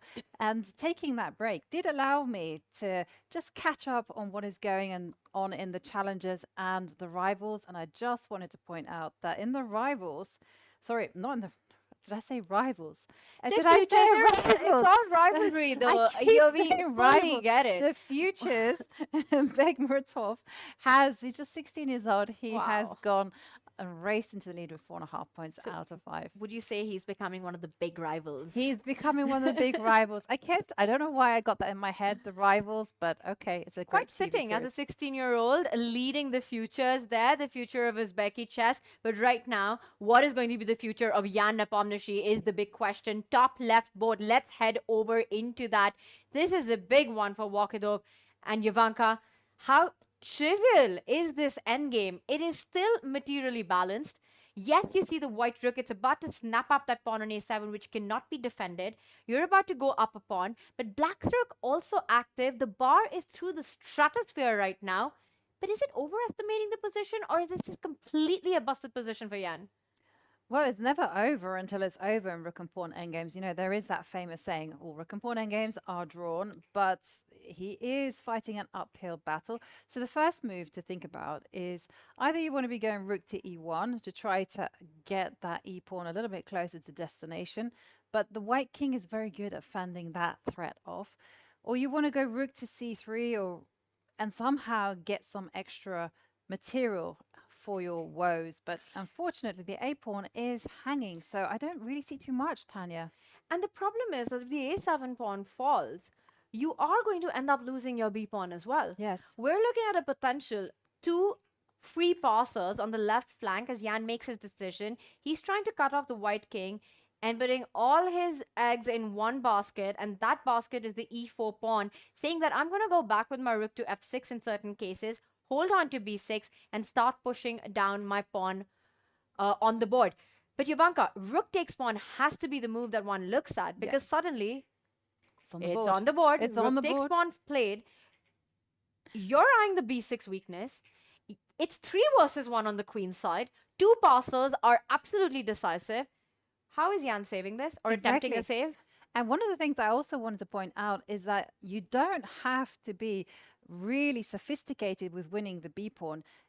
Because the rook is there on a7 and the king is cut off along the back rank, you can just blow open the gates with Wow. a5, b6, b7, and there's no way you can stop that pawn. I'm going to show your idea. Let's just say that black was to make the move rook to f2. It's an unfortunate square, but the points that Yovi was trying to make, you don't have to waste time picking up the pawn. You could throw your pawn away to clear the path of the pawn moving forward, and all of this relies on the fact that the black king is rather sadly placed on the back rank. I don't even see how you're hiding against it, how you're trying to defend it. You could play rook f1 or rook f8. I'll just make one of those 2 moves. It doesn't matter, because rook stepping over either comes with a check or a trade, queening that pawn. Exactly. So that is a critical idea that Jan has to in fact, fight against, and with king f8, okay, right now. Question: Is A5. that possible? Yeah, let's work it out, Tanya. Let's put it on the board right now. A5. The king is still really far away, Yovi. Exactly, and the e-pawn is not a menace. So if you go B, let's just work out what's going to happen after pawn takes A5, B6, Yes. and Game how over. you're stopping You are Benji just over not in there. time. Yeah, exactly. You're one move too short. You want the king on c7, but it's on d8. Check comes in. It's queening. You could queen on the previous move. You need your king on a c7 to fight against this. King f8, a5, and if you Jan go. tries to hold this, to consolidate it, you just simply push the a pawn. And Ivanka, it's the exact same idea, but you switch up the place of the rook and the pawn, and rook b8 to follow. Okay, let's try to be a little bit sophisticated because the only hope that black has is to push the e-pawn. So let's go rook f6 and let's work out what happens after a6, e3, because It's the king on f8. It doesn't matter. You Oh. can queen. I will queen with checkmate. And checkmate ends the game. You're the first to the party. But look at this. Well, it's not going to be checkmate, but you're about to lose big material here. You queen. The only way to stop checkmate is to block it. And rook b8. Thank you very much. Handshakes. Vokhidov walks off. wow. Wow, he will move to 3.5 points out of 5. He'll be in the sole lead. Look at him wow. lean in as well, Yavanka. He is calculating a5 right now. That has to be. And it all relies on the tactic. And you spotted this pattern recognition, that with the black rook king cut off on that last rank, the b pawn is unstoppable because of an eventual check or a trade of the rooks. King to f8, a5 is just game over on the spot. If Vokhidov spots this, Jan doesn't survive more than 5 moves. No, he does not survive this one whatsoever, as we're seeing Shamsuddin Vokhidov on the verge of winning this game against Jan Nepomniachtchi. Rook to f6, a5 is the big move. Rook to f6, probably Jan's best response, but as we see, no chance if Shamsuddin plays as accurately as possible. Okay, Tanya, this is big moment. He's got 7 minutes to work this out. And actually, they've already crossed 40 minutes. Oh, It's on the board. Shamsuddin being super precise, calculates his way through. Jan Nepomniachtchi will come back, glance at his opponent, but know that this is all but over right now. The B pawn's about to go up the board. The E pawn incredibly slow. White's king beautifully placed to stop any advance with the rook on f3 under attack. Let's just play through the lines one more time, Ivanka. Okay, rook f6. That's the only move that we can see. Rook f6, and now here, you don't bother with a takes b6. That is not in the equation. Promote the pawn, a6, and now black is like, let me run. e3, the rook slides over, and e2, a7, and this is the whole thing. The black pawn will promote first, but the pawn comes to a8. The queen has to drop back, otherwise it is checkmate. Rook to b8. That, my friend, is where we say goodbye to the black queen. It's game over. And not just that, the beauty of the line is that a5, it comes with the idea that you're not even about to pick up the pawn. If there's pawn takes pawn, the b pawn is now the one getting the job done. It's impossible for black. You're not in time with the king march. If you try to get your rook onto the defense, sure, you land on b1 and feel like you're in time, but the curse of the king on the back rank, rook check, be the assist that your pawn needs to be, and that as well is game over. It is game over. GG's all around. And we've got moves coming on. Yep, they're there. Wait, he took on b6? He took on b6. Okay. All right. Well, that was a very quick decision from Vachier-Lagrave, but this is also good enough. c4, he's just being as pragmatic as possible. No risk, no calculation. And the whole idea is that the white king can take care of the e-pawn. King f4 is going to be played next, and the pawns can just escort themselves. I hear you. If e3, king f3, and you keep everything defended, but what if black stops the king from coming forward and then says, I'm going for counterplay on the e5? Can we... We have resignations. After c4, Jan wants none of it. He's resigned currently with this move that was played by Vokhidov. He wins and goes into sole lead, going into round 6. Exactly, moving to 3.5 points. A hat trick there from Shamsuddin Vokhidov. What a game it has been from the opening to the finish. excellent play there from the Uzbek grandmaster, but we do... Let's just break this down, Jovanka. Okay, let's break it down Why quickly, did Jan Tanya. Nepomniachtchi resign at this moment? After c4, if you try to stop the white king from coming in, the white pawns just go up the board. And again, it's the curse of the black king. Sure, black queens first, but it's all but over. And I do see, actually, I've been a little imprecise in this position with the pawns that I've been marching on. Jovanka, after the pawn goes to b6, e2, you just have to take the time out, go back with your rook, and there's nothing stopping the b pawn from moving up the board with the assist of the c pawn. Yep. Jan Nepomniachtchi, it's heartbreak all around, and sure, you could start with the move, rook to e6, making a case for that pawn going up the board, but eventually the white rook just simply stops it. The king ready to march in, and nothing is going to stop the b and the c pawn from going up the board. Jan leaves the board. This has been heartbreak for the grandmaster, second day in a row. Second day in a row where Jan Nepomniachtchi will leave the game disappointed. But Tanya, we have got to rush immediately to the game between Vidit Gujrati against Hans Niemann, because I just want to point out, look at Vidit's clock situation, look at the evaluation bar. It is telling us it is all over for Vidit. Hans Niemann's going to win this one. And this is the idea that we were discussing with Shahzad throughout. Hans Niemann has beautifully planted this bishop on d5, which right now looks like a big pawn, but wait until e3 comes on the board and it will be the MVP, the most valued piece in black's camp currently. e3 in the air, watch out for that threat with checkmating ideas across the board. Hans has just set this up with his rook moving forward. Vidit needs to fight this with under 3 minutes on the clock. Yeah, how to fight this? I mean, what can you play as white? Either you're going rook takes bishop just to fight off that monster, or you are just making some random move. You can see the evaluation bar doesn't really approve of it, because basically you're giving up a rook for a bishop. But maybe you can move the queen, just keep the game alive, but e3 is a coming. And you're up a pawn already. You're the one who's fighting for the initiative. And look at the cameras right there. It's Jan on the move, so we do have a decision. And the move chosen is bishop to g2, so trying to neutralize that bishop, but I don't think this scares Jan off. The queen and the rook, two defenders. The pawn will be guarded perfectly. You just blow open white's king side. Yeah, Hans is going to go for still go this. e3 here is the question. You can't take on d5 because this comes in with a check. If you take the pawn, Rook takes. rook takes. Look at that. There's suddenly going to be no protection around the white king. Rook e1 in the air. Rook takes g3. That is looking so oh, Tanya, that is brutal. There's nothing that Vidit can do to fight off Hans's attack. It's all hands on. This is a hands-on attack. Hans Niemann. And what a game that he's played today with the black pieces. You know, an inaccurate Catalan play in the opening by Vidit. And then Hans maneuvering his pieces to these beautiful spots. Striking at the center at the right time. Picking up the pawn. Calculating it to perfection. And he was about to reach out. And Jovanka, it felt like he's going to go for e3. And for Vidit Gujrati, this is a nightmare. This is going to be his third loss in the tournament. Yeah, this is going to be a tournament. It's played. He goes for it. He goes for e3.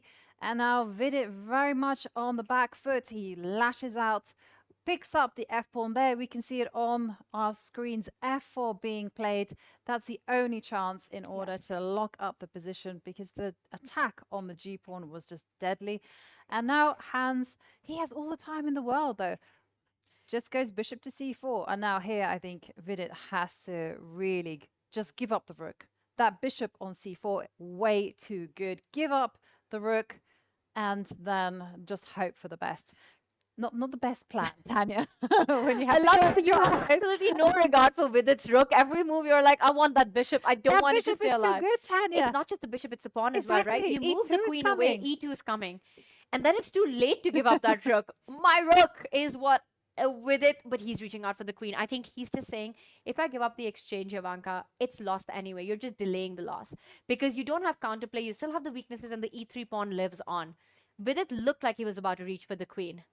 Yeah, well, But look at his face, yeah, look at his body language. It feels like he's given up on the chances of his position, you know? He doesn't believe in the defensive resources. no, I mean, when you allow black, not a protected, but a pass pawn there on e2. e2 is going to be the next move. The rook is going to have to slide to e1. You have to stop that runner. And then the queen is coming in. The king has to move queen f2. And look at the white queen on g4, she looks like she's super aggressive, but she actually doesn't even have a check. Absolutely. The black queen doing a perfect role, playing the perfect role of making sure that dark squares remain intact. The bishop also guarding the diagonal next to the black king, though in the open, no checks currently. Hans Niemann is on the thing because the other very attractive option for black is to just line up the rook against the queen. You know, we were talking about the g3 weakness. e2 in the air with the rook combined here, it might even be That could be the move simple. of choice. Exactly. You want to be minimizing the risk. So if you are in calculation mode, you're working out what happens after e2. Rook must blockade the pawn, and then the queen will slide in. Maybe we can put these moves on the board because it's literally the most direct way. King goes to h2. The queen will come to f2. Let's try to win it like this. And now here, I think the only chance for Vidit is to go maybe rook takes c6 and try to deliver some kind of check. Queen takes No checks. rook c7. There's the threaten a check. No. Well, you know The what, queen Yuri? takes pawn. Okay, nothing. That literally, Yes. there was nothing to be done. And it was a forced sequence of move. I don't know if you saw Vidit on the camera earlier. I'll just pick up our live board right now. Hans Niemann still on the think right now. It is a pleasant choice between these two moves, and he's got enough time to work this out. Vidit was looking sideways. He wasn't even looking at the board, and it just felt like a moment where he's thinking about everything that's gone wrong earlier. He knows that this is beyond control. He needs Hans Niemann to make a massive blunder right now to come back into the game. Yeah, he definitely needs a massive blunder. He needs a miracle to save this one.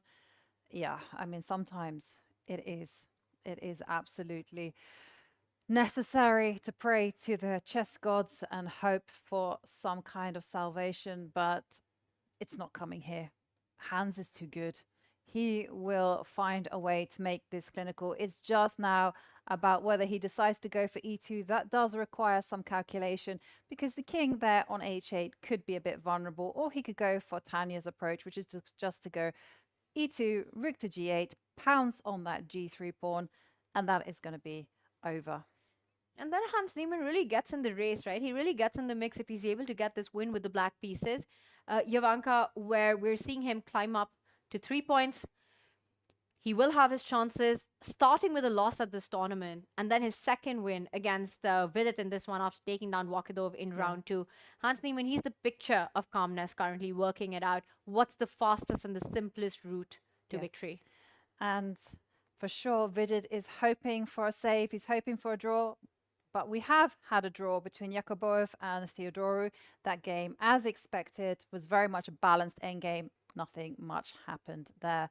So very precise game from two players, which leaves us with one game, which is about to explode open. This one, rook to g8, e2. It looks like Vidit has given up, Tanya. Exactly. That's the feeling you get when you look at him on the camera right now. And Jovanka, it's not about the loss, but the style in which everything went wrong for white. Playing the Catalan, one of the most solid approaches for white. You know, such a controlled opening that it is. And with it, he's an expert in the Catalan. But he got into so much trouble very early on. Hans Niemann's idea even of pushing that a-pawn as he gets ready with his decision right now. He's reaching for the rook, getting ready to line it up against the white queen. Vidit Gujarati, in his mind, it looks like he's already given up on the chances of his position. He doesn't even want to look at the board. No. It's very understandable, Tanya.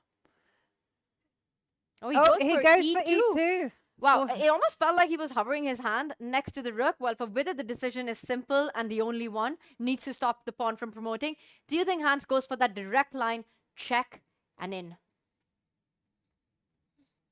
Yeah, it's very much in Hans's style to embrace that kind of play. And Hans is such an intuitive player. Oh, you know, now he goes rook to g8. And this was the other approach that we were talking about. The queen cannot move the g3 pawn under fire, so Vidit blocks the attack. Okay, well, now there's a threat on the board of rook takes rook, and that will be white delivering the check. And that's the reason why immediately you absolutely cannot go for this idea. And if you try to come in with the queen, rook g8, and you're just in time to pick up the e2 pawn at the end of this line. So Yep. this is not what's going to happen. But I have to say this rook trade has to favor with it. And the reason is, let's say you start with rook takes rook. And Jovanka, even in this line right now, it is busted for white. But look at that. You're suddenly back in the game. You have options of a check right now. Yeah. No, this one is not easy, Tanya, because the queen will come to You know what's c8, the move? and then bishop will come. Bishop has to block, because otherwise there's so many checks. And And then then it's the queen. No, that is actually quite dangerous. You give a check here, bishop to g8, and black has got this huge threat of the g3 pawn. Oh, But Jovanka, there's a massive resource in this position. I thought queen c8 check as well. But you know, okay, he takes the rook. takes it. We might see this happen. Queen f4 would save the game for Vidit Gujarati, is what I thought, because this means checkmate in 2. Wow. Queen f8 check, bishop g8, queen to f6 check. But let's go back to our live board. Rook takes rook.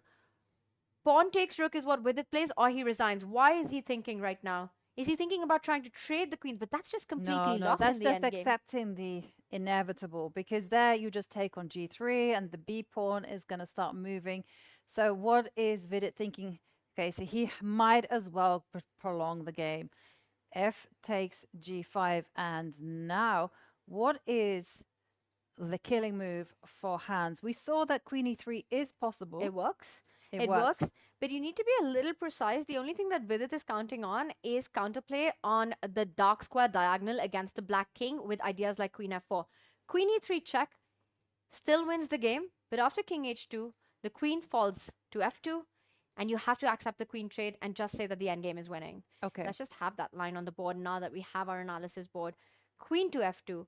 If you go queen f4, the point is, Jovanka, that you need to evaluate that white is losing this race. Mm-hmm. And how easy is that? Not so easy. Especially now when you want to give checkmate, right? Exactly. And look at Vidit. He's smiling at his opponent. Maybe he knows that maybe rook to g8 wasn't the most precise way to finish off this game, but there are a few tricks on the board. I think with it is just, I think that slight look of amusement is more frustration of with it with himself.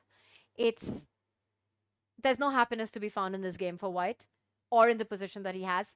Yes, it can still turn around, but he needs a huge hand's favor currently for that to happen. Vidit's had that expression for a while. It's, it's the kind of position, if you can't find the joke in it, you're just finding the tragedy in it. Yes. Yeah, also we should probably point out that the queen doesn't need to go into e3 and do the whole try to bully out the rook from e1.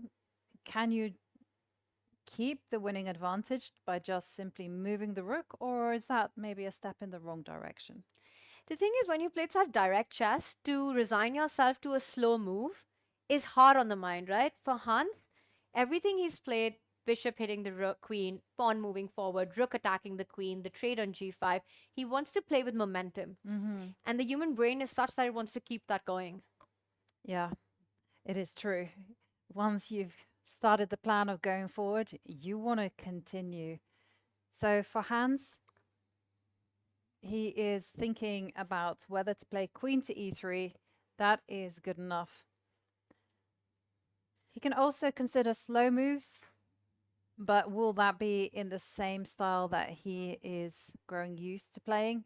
Those are the questions. But Hans has a lot of time to brew. Look at that, 28 minutes, 18 seconds. He can really stew over this position. And I'm just wondering if we have the players cam where we can see both these players on our screens as well, as the focus right now is on Hans. He's on the move. It was kind of simpler, right, Jovanka? Because it just felt that at this moment, the rook on f8 is just beautifully placed to defend the black king against any checks. And the line that you suggested was so incredibly direct, and I'm not sure what Hans didn't like about it, because it was a two-mover calculation. Yeah. Well, maybe he missed rook to g5. That was perhaps the whole point. He just thought, well, the queen moves, rook takes g3, resigns, 0-1. And sometimes one gets a little bit lazy when you're winning and you kind of get a bit excited and you think, hey, the finishing line is in sight. And yes, it is in sight, but it's not over until you cross it. But here, let's just remind everyone, Hans does not need to rush this. He can go queen e3. He can just accept that the queens will be coming off. But he can also slide over the rook. I don't know where to put the rook, but you can just make a small little move, or even king to g7, right? You can just wait it out and just enjoy the fact that that pawn is there on e2. And you really enjoy that. So as we're waiting for Hans to come up with a move, it's good technique what he's doing right here. He's got all the time in the world. He can sit there and work out what is going to be the most problematic move for Vidit. I just wonder if, we have the bar telling us it's still completely winning for black. Hans doesn't know that. Do you think he's regretting the choice to allow this counterplay? Because he's really slowed down now.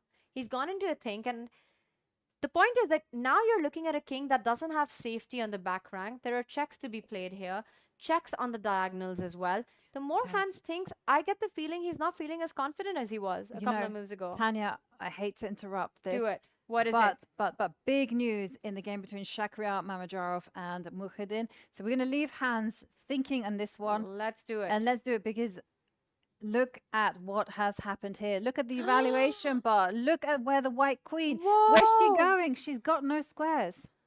Whoa, whoa, whoa. And Madaminov was completely on the back foot this whole game, down a pawn for the majority of it. Vachier-Lagrave had an extra pawn and all the initiative to fight for. The white queen under attack, rook to a2 played. You can't immediately take that queen because the queen is hanging. Yeah, and it was all just a careless move. Right, if we just rewind. Why is this winning for black? Oh, because the queen is completely trapped. You simply save your own queen, Jovanka. Yes, that's it. And you could just move it anywhere. You go to b1, the bishop defends the rook, the white queen has no space. Exactly. And if we just backtrack for 2 moves, Tanya, after rook ea1, look at this. Here you go. This is the position. It looks all normal. Everything is good. White is the one pressing. White is up a pawn. Next move. You see that there is a small attack, and this is where Shak made a huge blunder, completely changed the evaluation of the game. Queen moved to f4, natural, but boy, does this allow rook to c4. And then suddenly, there's no square for the queen to dance to. Rook a2 is a try from Shak, saying, hey, how about we trade off rooks? But Madaminov, look at him. He's just going to move the queen. Just simple. It's as simple as that. Queen to b1 would wrap things up. He goes the other way, but it's also equally good, Jovanka. After rook a2, queen to d1. He's trying to survive, and the point is that you keep chasing the queen, but the queen does have an escape route to h5. But the white queen, on the other hand, is dead meat here right now. And trapping a queen at the center of the board is really something. Yeah, and it was just one careless move. You could go queen e2. You could go queen h5. I do like queen h5 because maybe after queen e2, you still have the move rook a2, trying to keep the attack on the white queen. Madaminov getting ready to make his move. Yeah, and you can see the excitement there on the teenager's face. Madaminov on the verge of winning this, and everything turned on just one move. It was the misplacement of the queen on f4 for Vachier-Lagrave in driver's seat from the start, up a pawn, putting pressure, has gotten his queen trapped. And Jovanka, as he's getting ready to make his move, I'm just going to quickly point out that right about now, white has an advantage in this position. You can see the extra pawn. Madaminov trying to get that piece activity, sacrifice in exchange, and this was a beautiful move right here. You take that pawn. Black wants to line up the bishop against the rook. He's reaching out for the queen. We'll quickly catch up with the live board. And there he has it. He's coming back, but don't take the repetition, Madaminov. You have more. Yes, don't take the repetition. He has a lot more. Now the other rook comes down. The queen has to move. But why did he go back to that square? He could have just gone all the way back to h5, Jovanka. What is happening? The point is that now, again, he either hides on c3 or b3, but the white rook keeps chasing. And I feel like the youngster's getting nervous, Tanya. It feels like that. you can see, like the clock is ticking down under 2 minutes. They're on move 36. Remember, once the players complete move 40, they'll get 30 minutes. And just time really bonus. quickly, on the last move, had Madaminov just fallen back with his queen, no attack on the black queen, no escape route for the white queen, winning position. Instead, he's gone the other way. He went back, and this time Shakhriyar says, I'm not giving you that possibility anymore. Now forced to plant that queen on b3. He's playing for the win, but white can continue chasing the rook up the board. He does it. Shakhriyar playing on the clock currently. Under 2 minutes for Madaminov. Now he needs to find a safe square for his queen. Where's it going to go? But the problem is the rook on d3 is hanging as well. Exactly. So, I mean, do you go queen b5? Do you rely on small little tactical features like that? Queen takes rook does not work. I just want to quickly point out, white takes back. You've got 2 rooks, but then suddenly the white queen survives on d2. And did Madaminov miss the square for the white queen? Tanya. The only one. Tanya, I think there's only one way to save this one, because I was suggesting queen to b5, but that does not work, because after rook takes rook, what has he done? He's gone to b4. He's gone to b4. Okay, that was the only And move. Shakhriyar Mamedyarov resigns. Just like that. Madaminov there. He gets the full point. About to win the queen. About to win the bishop. This would have been game over. Rook takes queen. Bishop takes rook. Queen and bishop versus 2 rook. Plus picking up some big pawns along the way. After 2 back-to-back losses, the Uzbekistan youngster, the youngest in the field, the 19-year-old, the lowest seed, is right back at it with a win against Shakhriyar. Wow. Sensational scenes here in Tashkent. And as we kind of catch our breaths, because that was such a dramatic turn of events. I'm not sure Madaminov can quite believe it, how the game changed in his favor in just one move. We're going to switch over to the board that Tanya has, Vidit against Hans Niemann. Hans using his time wisely. It's their sole game remaining in the Masters. And we see Hans now. If I'm looking at him, he looks a little bit uncomfortable. Like he's thinking, this is not as easy as I originally thought it was. Ivanka, he had to use his time wisely a move ago. It would have just been over by now. Hans would be sitting at the dining hall having his dinner with the point in his pocket. Rook to g8, just unnecessarily allowing a rook trade that gives with it just that little hope to survive. And that's the thing with chess. A winning position, you want to bag it as quickly as possible. The more moves that you play on, the more chances to go wrong right now. If Hans isn't able to convert this, this is the moment he looked back on. Having a beautiful defender in the position could have just infiltrated. It's a 2-mover calculation. The pawn does queen at the end, but Hans Niemann rushing in with rook g8, making that move in 25 seconds on the clock. With it immediately responds, getting rid of that defender. And now Hans needs to sit back and calculate, and it's not easy. The move that you want to make with momentum is a check. But then you're changing the dynamics, because again, I'm just going to quickly have that. You have to understand that this position, you are not winning the rook. That would lose the game on the spot for black. Yeah, let's put that up. You get checkmated, Yovi. Yep. Check. The only way to Checkmate. fend up is you block it, and then of course a check on the diagonal, checkmate on the diagonal rather. So, okay, you don't want to be allowing that. So basically, this basically means you're either going to go into this endgame, which is going to be a race, but the black king will hold off the f and g pawns, and the e pawn keeps the rook on e1 honest. So it is a very promising endgame. But Tanya, I just wanted to point out that if the queen does come to f2, you are not just calculating what happens after queen f4 as black. You're also calculating what happens after the check, because you have queen to c8 check. If the bishop blocks, for instance, queen to c7 and it's queen to c7. Oh, sorry. So, and the reason I put the queen on c7 is very much along Tanya's idea of after queen takes e1. Oh dear, there's a check on the diagonal. Whoops, Wow. that's checkmate. And so you have to work out all of these possibilities. And when you are winning, you want the easy life. You want to be able to not have to go into the tank and crunch those numbers. Instead, what you want is the safe game. So I do believe that I think we're going to see Hans change the pace, even though that this is rook to e3. Okay, we have a move. What has he played? He goes in. He goes in. Queen to e3. Check. Okay. King moves up. The line Wow. we're pointing out. Has Yan seen it all the way through? Queen to f2 would still win the game, but he'd need to be precise. Yes. Vidit Gujarati just leans in a little bit more. There's still hope in White's position. Okay, the clock is ticking down for Hans. He He plays it. plays it. Queen to f2. Okay. And now two options. Queen c8 sets up the ideas that Yobi was mentioning, or Vidit might Look at the offer a evaluation trade. bar. Look at the evaluation bar. That means there is a sensational move, Tanya. I took a peek. What is it? It's d5. Wow. Wow. I'm going to What quickly show is that. that? It's the same idea, Yobi. You pick up that rook, queen to c8, and the bishop can't fall back. The black king can't survive the checks.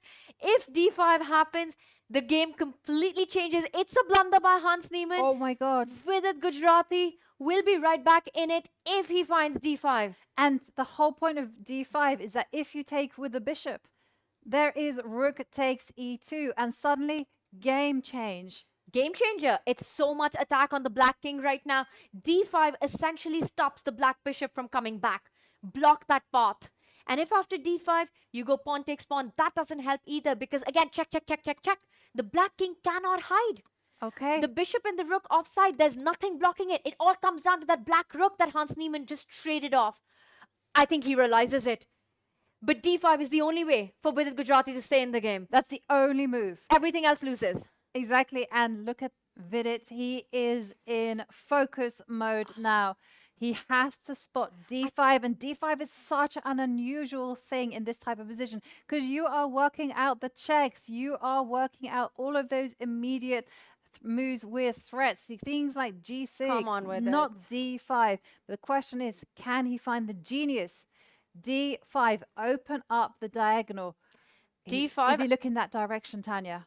And with it will be live. I will say one thing. The thing is, if somebody pats him on his shoulders right now and says there's something here, he finds it instantly. He's been thinking his game has been lost for the last 20 moves. And he has to have that mind shift. He's looking towards the center of the board.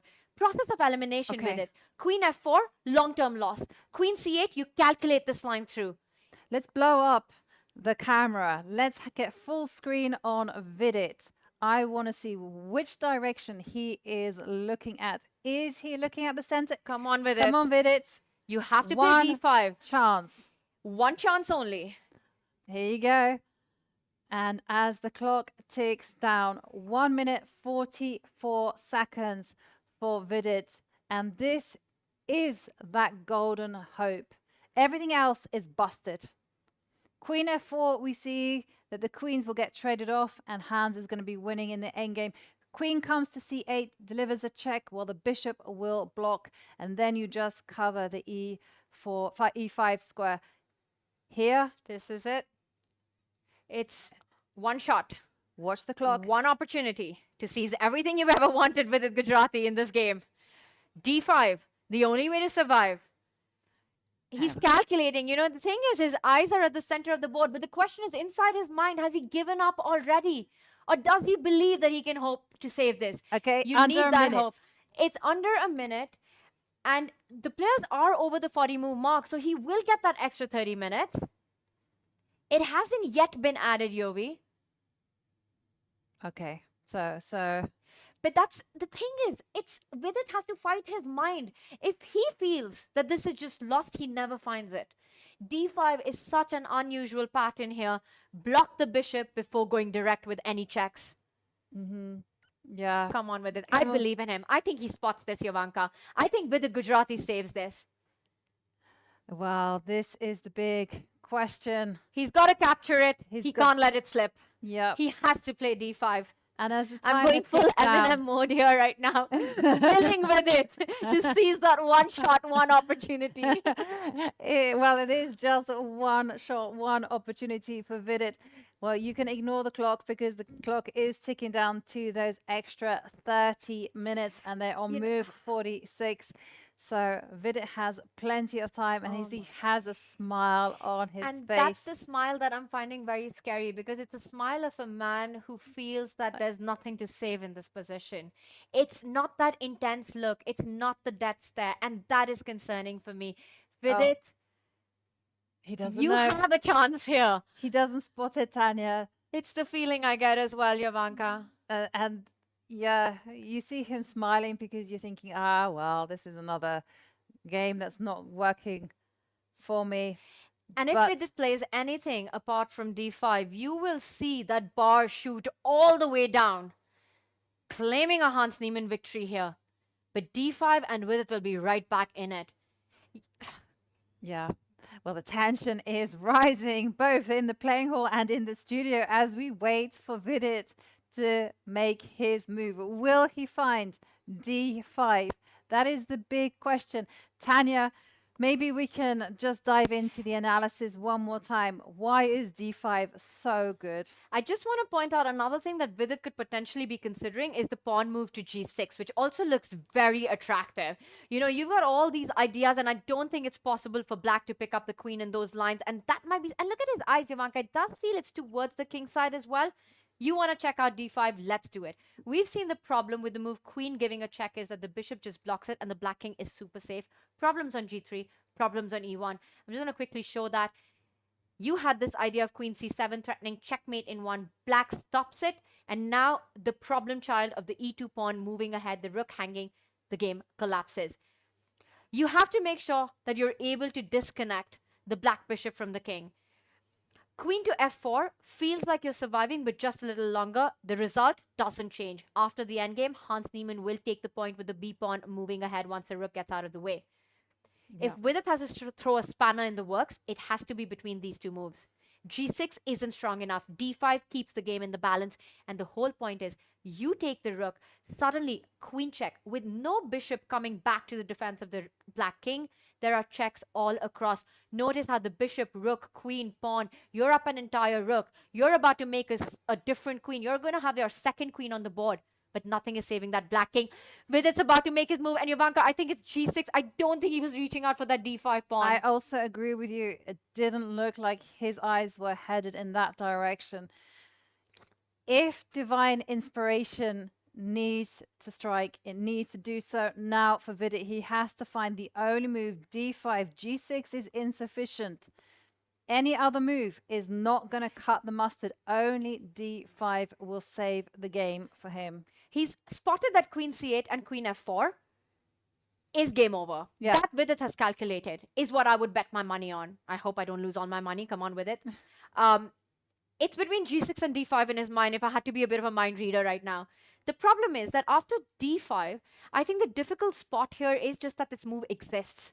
That d5 is a possibility here. You're also relying on the fact that after bishop takes pawn, suddenly understanding that black has lost control over that e2 pawn. Rook takes pawn, and white is the one winning because the black king's super unsafe, the rook offside, no defense there. Yeah. And you know, the whole adventures continue after d5, just to show. d5, if the rook comes over to e3, at least to cover some squares, and say, hey, queen takes e1 is still in the air, you can just take the pawn. You take on c6, and the whole argument is that, yes, you can take on e1, but there's still a check on d4 on the board. How beautiful is that? That is stunning. Queen takes rook, and you just give a check. You could also push the pawn, by the way, Wow. or give a check. Both lines work. Wow. Queen d4, I think it's a more direct line. Vidit, he's getting ready. I'm going to bring up our live board right now. Queen f2, double question mark, blunder by Hans Niemann, but only if Vidit spots d5.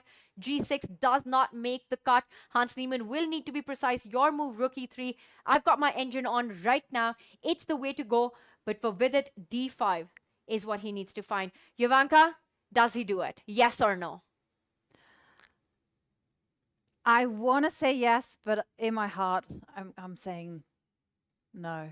I don't think he's going to spot it because d5 is so difficult to It see is. because it's like not only are you giving up the pawn once, you're doing it twice. The bishop can take the pawn. The c pawn can also capture, but you have to understand it's such a beautiful, uncomfortable move for black to face. And objectively super strong as well. You know, again, if Oh. somebody was to tell Vidit there is something in this position, he spots it instantly. For sure. But he has no idea. Vidit has given up in his mind about 30 minutes ago. Yeah, I mean, he's been on the brink for so long, Tanya. And the expression on his face tells me he's a man who's about to give up. And I'm very afraid for him. But d5 is the kind of move where when you think all hope is lost and you're just on the verge of kind of throwing in the towel, you just think, oh, hang on a second. Your brain just clicks in and is like, hang on a second, d5. And then you'll see Vidit sit up and he'll be a new man. The moment his brain registers d5, I'm with you. We will see a completely changed body language by Vidit. He'll be locked in, he'll be leaned in. It'll be like the spark goes on in your brain. You're like, boom, there's this one option. Do you think Hans Niemann has spotted this resource for Vidit? No. I think Hans is oblivious to it. And that's going to help him. Unless it appears. And suddenly he'll And have then to make the suddenly he will readjustment, and have that to. is incredibly hard. From Exactly. being the attacker to being the defender is one of the most difficult things in chess. Exactly. I think we'll see. Although Vidit has leaned into the board right now, it feels like that smile has gone. Jovanka, notice a different expression on Vidit. But he keeps looking at the G pawn. Yes, He because keeps it's looking. it's very there. attractive. It's like G6.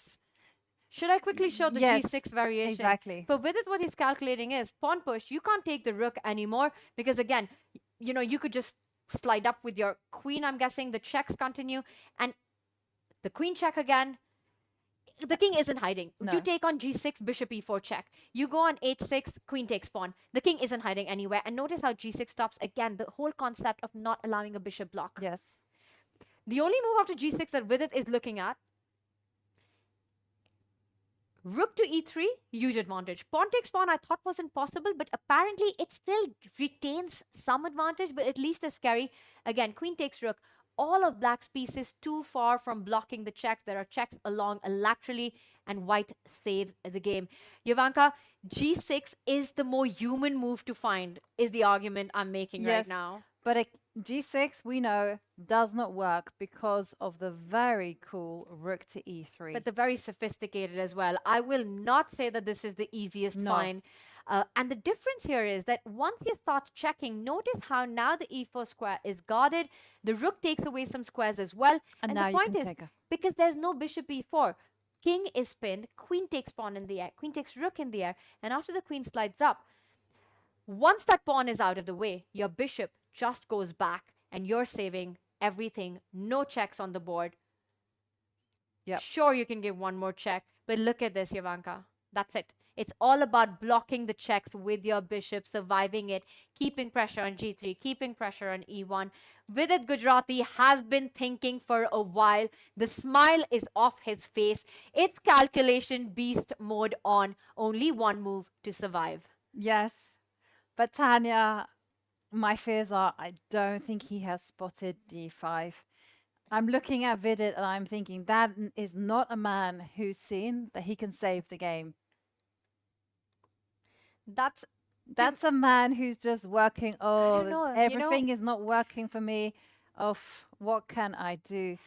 You know, Jovanka, it looks like a different Vidit from what it did 5 minutes ago, even 60 seconds ago. The thing is, if he is calculating G6, and somewhere in your brain, as you're working the variations of the bishop falling back, defending the king, the ideas start coming to your head. If only I can block this bishop. Somewhere the patterns come in. And look at that. He leans in. The smile is gone. Okay, now that he's leaned in, now I'm kind of more tempted to think that the idea might be there. It's like somewhere in like peripheral vision, Exactly. right? It's there somewhere in the subconscious, and then, it might be kind of taking shape. I'm just messing around with my chair there. And, well, what can happen? But He's here- definitely figured out that queen c8 and queen f4 No. is not the path. If that happens on the board, I will be shocked. Because that just loses on the spot. I would, with it, either plays g6 or has stumbled upon d5 and goes for it. If he hasn't, we'll see g6 on the board. Yeah, we will see G6 on the board. That's a likely choice, but D5 is the miracle move. Sometimes manna falls from heaven, but you have to spot those opportunities. And they're only easy, Tanya, if you see them. Yes. Like someone tells you, think. If someone got into Vidit's mind right now, said, think, use the force, and then like Vidit starts looking for the extraordinary moves, d5, he will spot it instantly. You will see a new man, but Vidit, Let's go full 19 screen. minutes. Let's go full screen on the players. He's got some time to work this out. You know, Yavanka, when we got into this position, we were looking at options which were direct. Give a check, offer the queen trade, save it for now. It's only when we saw the bar shoot up that you spotted that there has to be something in this position. There's no bar telling Vidit that there's something in this position. I'm telling you, Yavanka, the ideas are there. This is a different Vidit Gujarati from 2 minutes ago. Well, we'll find out. But Vidit, don't keep us hanging for too long. It's already been a long time. You've kept us guessing. Just make the move, Vidit. Let us know what the story is going to be. d5 we are looking at is going to be a draw. Vidit has achieved the miracle. It will be a Houdini-like escape. Hans looks like he's bored. Hans looks like, Resign already. yes.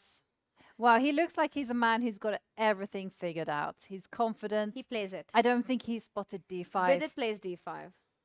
He finds it. You think? I think he finds it. And it won't be over. It will still be advantage black, but Hans will have to find the move pawn takes pawn, walk into a million checks, find his path to survive them, and then he retains the advantage. It's game back on after d5.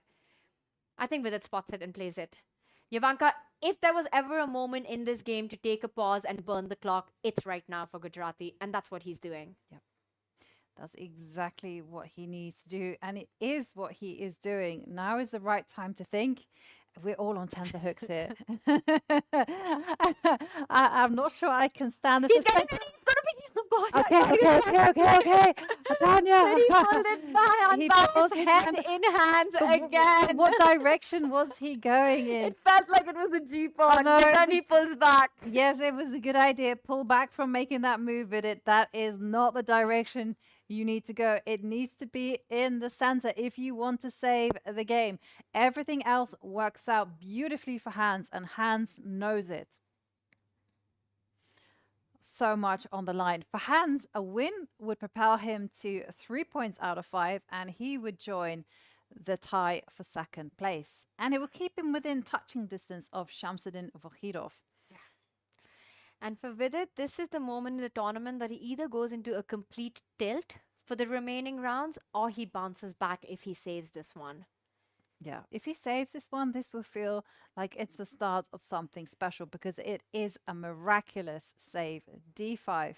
It's the stuff of genius. But if he doesn't find it, he's going to go back to his room. He will check the engine, and he will simply be heartbroken.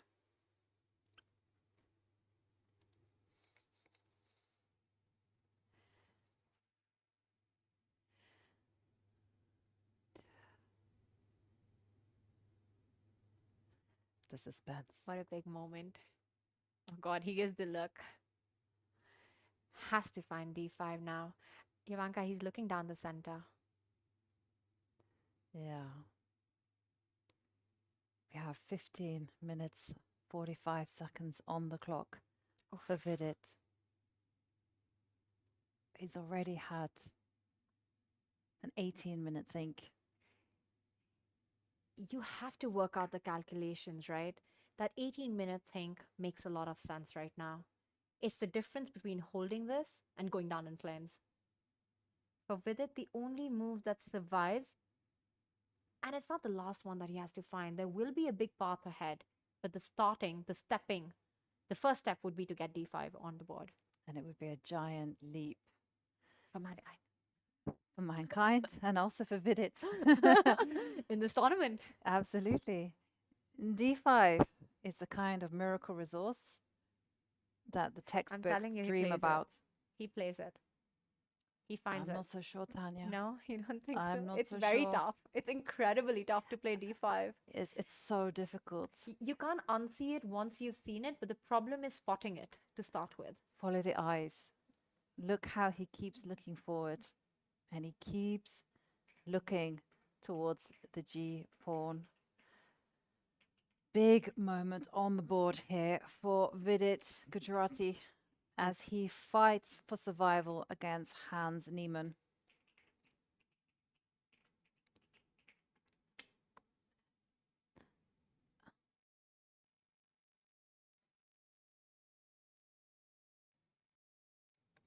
Yep, and we have this, by the way, this is the last game remaining in the Masters.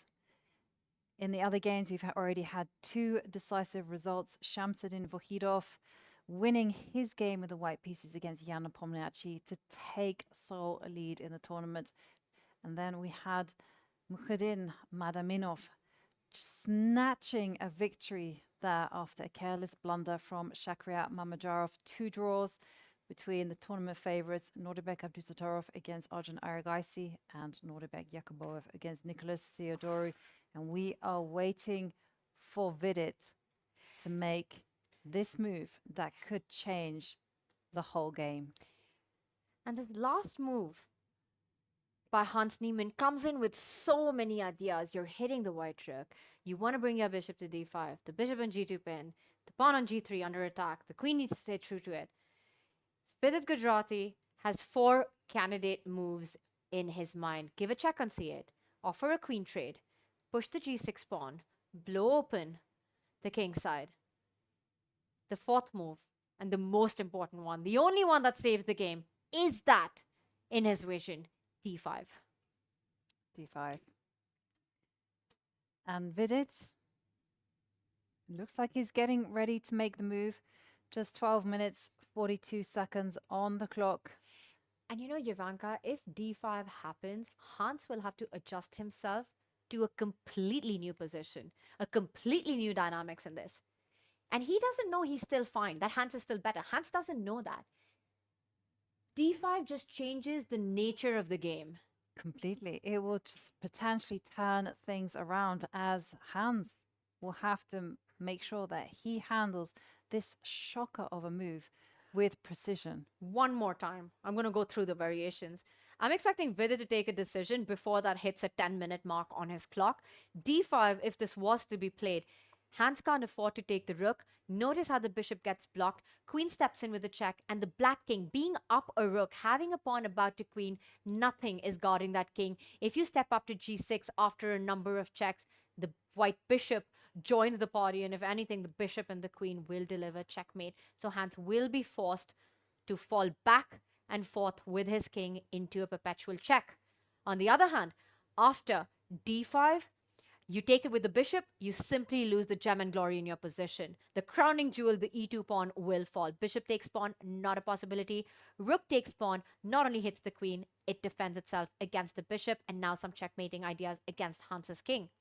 After d5, the only other move that does remain to be seen is pawn takes pawn. And in fact, even this move allows the white queen to step in. And look at that. The bar remains healthy for white, which means even in this position, the king doesn't find any solace. And Jovanka, probably a better check here. Queen to c7 would be the one. After king to g6, okay, this is incredibly hard. And I have the engine helping me. Rook to a1 will need to be found. But that is step 3. You look at that much later. You get to this position and spot it. After d5, pawn takes pawn is the only way for black to keep the game going, or rook to e3, a very difficult find. Everything else, white is not just back in the game, but in some lines winning Exactly. the position. If Hans is not able to adjust to the new reality, could make a careless move, and we could see everything shift. It is such an important What did we moment. speak about? We were just talking about this, right? If that idea gets into Vidit's head, you will see a totally different body language from him. He will get locked in. He will lean in. The smile gone off the face. Look, his eyes are directed to the center, Tanya. Before, we saw him just purely focused on the g-pawn. Now they're darting from the center to the edge. Under 10 minutes on the clock. It's been a long think here for Vidit, but it's been an important one.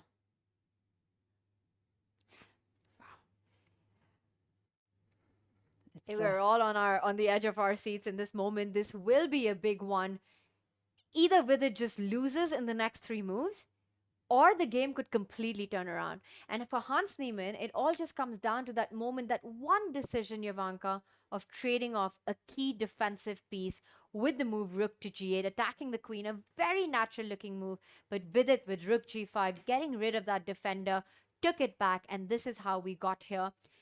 He had to find the idea of just keeping the queen on the e3 square, not letting go of the diagonal checks that we were discussing about, but incredibly hard to play. You know, you give a check, you come in with the queen, and that turned out to be a big blunder, but only if Vidit pushes the d pawn. Only if he finds that one move. He's been thinking for well over 20 minutes, Tanya, and still no sign that Vidit is ready to make his move. It's between g6 and d5. One glance. Vidit, what are you going to play? We have just sat here, Tanya. we're living in the moment. Tenterhooks here. Yes.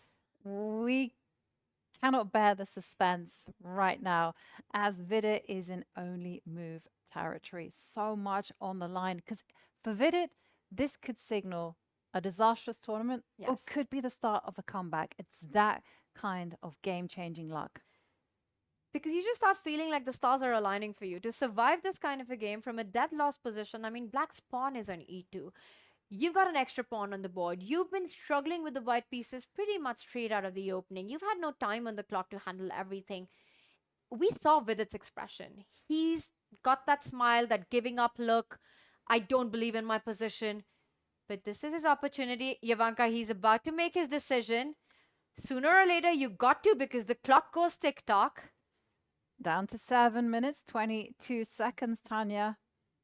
He cannot think all his time away. He has to take a decision. If there was no g6 on the board, it would have been so much easier to find the move d5. Yeah. But g6 is such a tempting shot. And it's not without its danger either. So I can understand the temptation of just simply focusing on that move. Oh my god! Jovanka, it's game on, and look at that. It is a different Vidit Gujarati as he looks up, glances at Hans Niemann. He's shaking his chair. The nervous, the tension energy is back. There's no more giving up on this. It's game on. My goodness, unbelievable move there from Vidit. And now it's Hans' turn to think.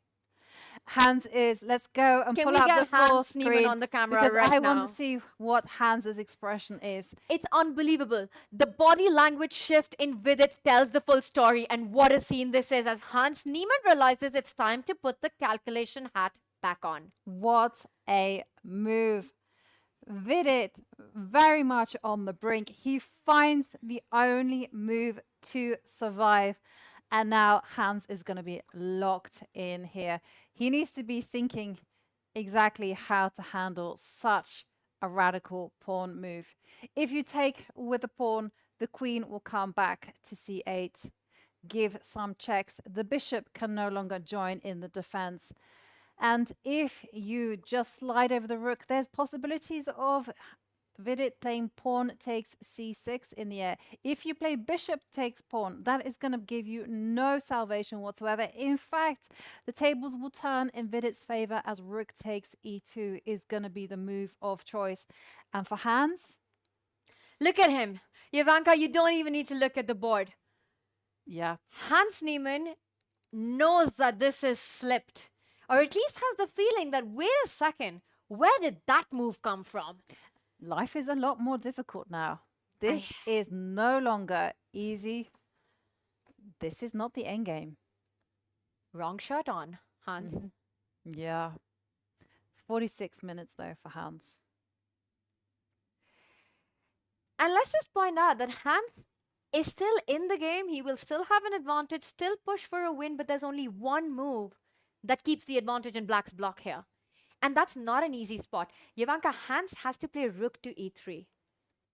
Yeah. A move that in its own self does nothing except pass a very difficult question to white. You're basically saying that white is in zigzag here. If the queen moves out of the way, g3 is hanging. You take control of e4, so now you're threatening queen takes rook because the king can march up the board with no bishop e4 check. It's still within equalish territory, but rook e3 is the only move that gives black just a little something to play for with it, with under 2 minutes on the clock. Sorry, under 8 minutes on the clock. Still will have some questions to answer. A brilliancy played by him. Any other move except rook to e3, threatening queen takes rook. With it, we'll have to find pawn takes pawn with the idea of pushing up the board if the rook was captured. It is not easy. And Hans has to now adjust in his mind at a completely new game. Vidit Gujarati for the first time on the counter offense. Absolutely. For the first time, Vidit has hope, and suddenly life is not easy for Hans as he has to deal with White's most fundamental threat, which is pawn takes c6. As Tanya's highlighted so many times, queen takes rook is not possible. The game will simply end in perpetual checks. As the queen is there, she's all alone, but it's sufficient because there is no one coming to the assistance of the black king. And what a strange construction of pieces this is. Where do you get to see up a rook, about to go up a queen in the entire position, white's king getting checkmated in just a move right now, but black's king is the one that's helpless. With all these extra pieces, all these extra pawns on the board, no solace for the black king because you just cannot go up with no queen pinning the bishop here. This will be game over for the black king. Hans Niemann keeps blinking, keeps going back and forth on his chair. Yeah, I think it's now time for Hans to adjust to this new reality here. It's time for him to also go into the tank and find the best move. But Jovanka, even the best move objectively holds for white. Yes. But at least you don't want to be making life easy for Vidit. Absolutely. You don't want to spell out the plan for him. And it's not going to be easy whatsoever. Because as we highlighted, pawn takes pawn, well, simply the queen can move back and start giving some checks. And again, the whole key idea, blocking the bishop from coming into the defense of the king. No blocks from checks anymore for you. And if you try to go up the board in this position, again, I am always walking into the wrong checks. This has to be the right square. And the difference here is that after the king moves up to g6, and this is the difficult line, Jovanka, queen d6, black can actually pick up the g5 pawn, and it gets pretty tricky for white. But you have to be ready to get your rook into the attack. Exactly. You have to allow the black pawn to queen and realize that the rook and the queen will be delivering checkmate to that black king on the spot here. It's a checkmate in 4. Check, check, check, check, check. Game over. yes. I'm just going to put that up. Put that on the board, Tanya. Look at how beautiful it is. The queen steps back. And now the king is driven to the kill zone. And what's beautiful about this is take a look at the whole black army. None of them are able to come to the king's assistance. Beautiful stuff. And d5 found. And now I'm expecting Hans Niemann to go into a big think at this moment. Absolutely. A huge think is needed for Hans as he has to find the most accurate way to proceed here. And I think it's the perfect time for us to take a short pause and go on a quick break. And when we return, we will find out whether Hans has made a move or whether he's still thinking or in the tank. Big, exciting news here in Tashkent.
Welcome back to the final portion of the round 5 of the UzChess Cup and one game remaining in the Masters. We've already seen 2 decisive games, and this one on our screens between Vidit Gujrati and Hans Niemann has been an absolute showstopper. We left you with Vidit finding the only move in the position, but Hans has returned the favor in kind because he too has found the most precise way for Black to continue, finding rook to e3. But the only moves, they keep on coming as Vidit quickly found pawn takes c6. And now take a look at Vidit's clock. He's now ticking under to 3 minutes. And now there is no bonus time appearing on the horizon. Vidit is soon going to be playing on only the increment. And the position is still very much dangerous.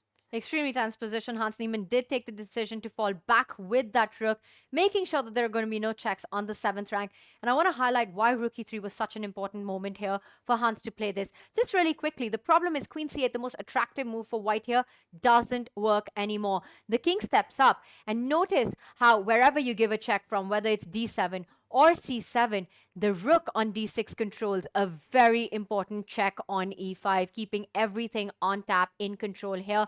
Rook to e3 found by Hans Niemann. Incredible stuff. He puts the pressure on the board and the clock. Second brilliancy by Vidit Gujrati, takes the pawn, says, I'm giving you my rook. My rook, but you can't take it because white is ready to strike in and queening just in time with a check. In fact, black will be forced to give up the queen and somehow manage to hold this position after the king falls back. You go back, crazy stuff, but white holds with a check in the end. None of this happened. Both players calculating their path forward right now. c6 was captured. You can't take the rook. Hans Niemann to keep the game going. No draw for you, Vidit Gujrati, not yet. Falls back with the rook, stopping the move c7, and with its last move offers a queen trade. Now that the material balance has been restored, it's 3 pawns versus 3. It's a race of the b pawn versus the c and the f. It's the b and the e versus the c and the f. Who's taking this? Who's taking this, or is this, as the evaluation bar is telling us, just in the balance? And take a look at this. It's going to be a race. Gotta push. But you got to push. Yeah, you don't have any choice. You can't waste time. Only move territory. Move. But this one, far easier than d5. Yeah, that this is not anything spectacular. This is just simply stating the obvious. f5, pass pawns must be pushed. f5, f6, push that rook away. But still, this is amazingly complicated, Tanya, because black wants to advance the b pawn, put the bishop on d3, and pick up the rook. You've hit the nail on the head right now. The point is that you want to, and f5 on the board. If Vidit Gujrati can find d5, he's definitely playing f5. And I'm going to quickly show this idea. You go b3.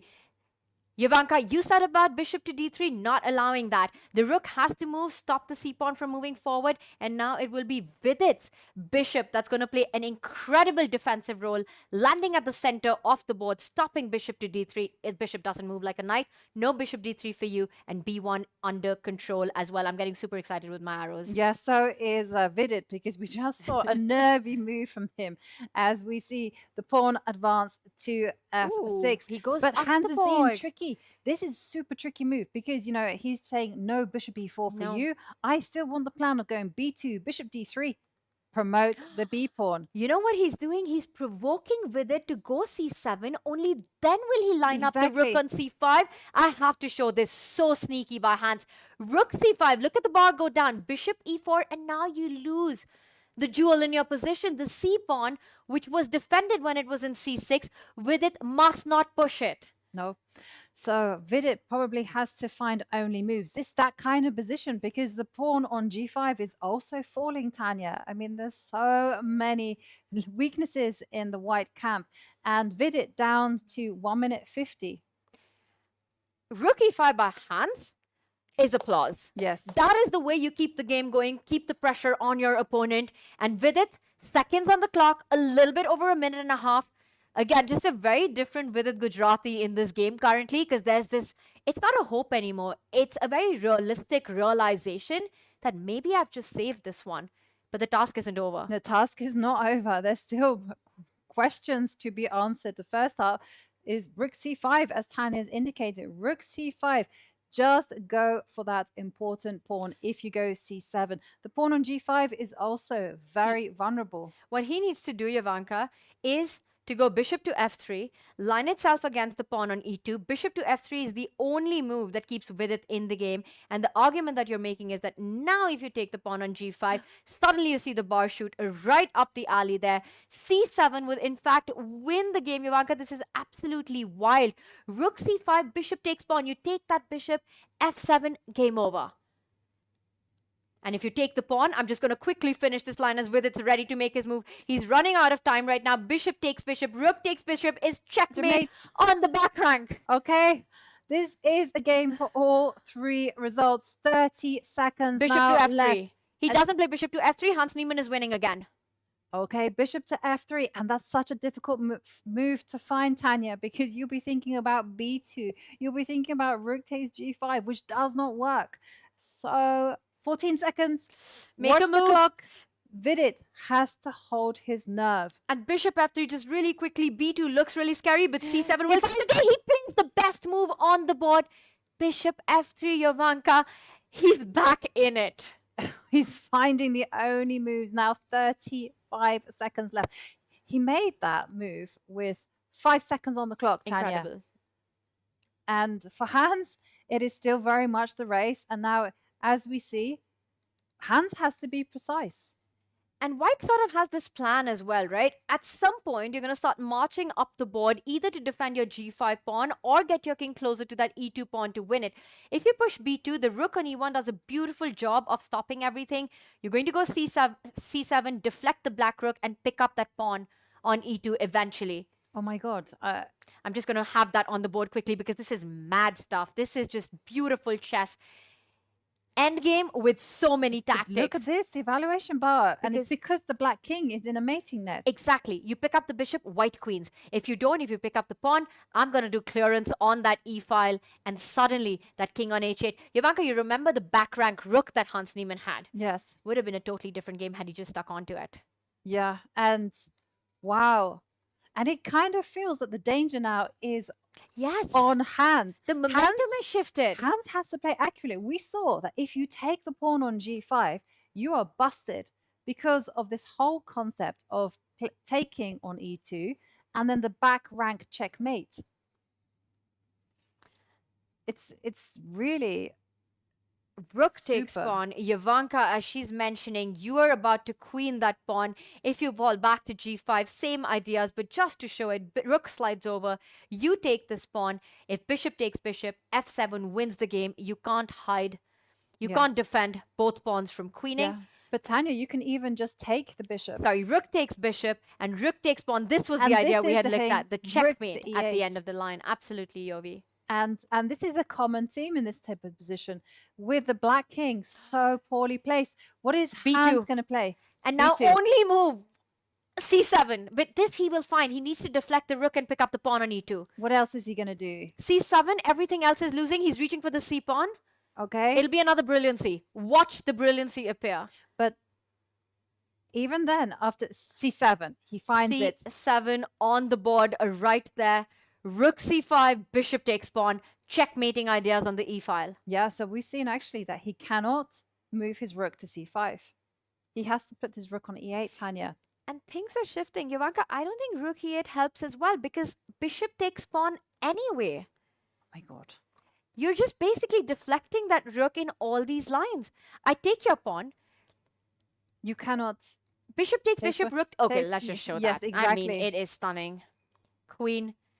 and rook takes rook. But I did see the bar go down. So let's rewind. Okay, you can take the rook with check.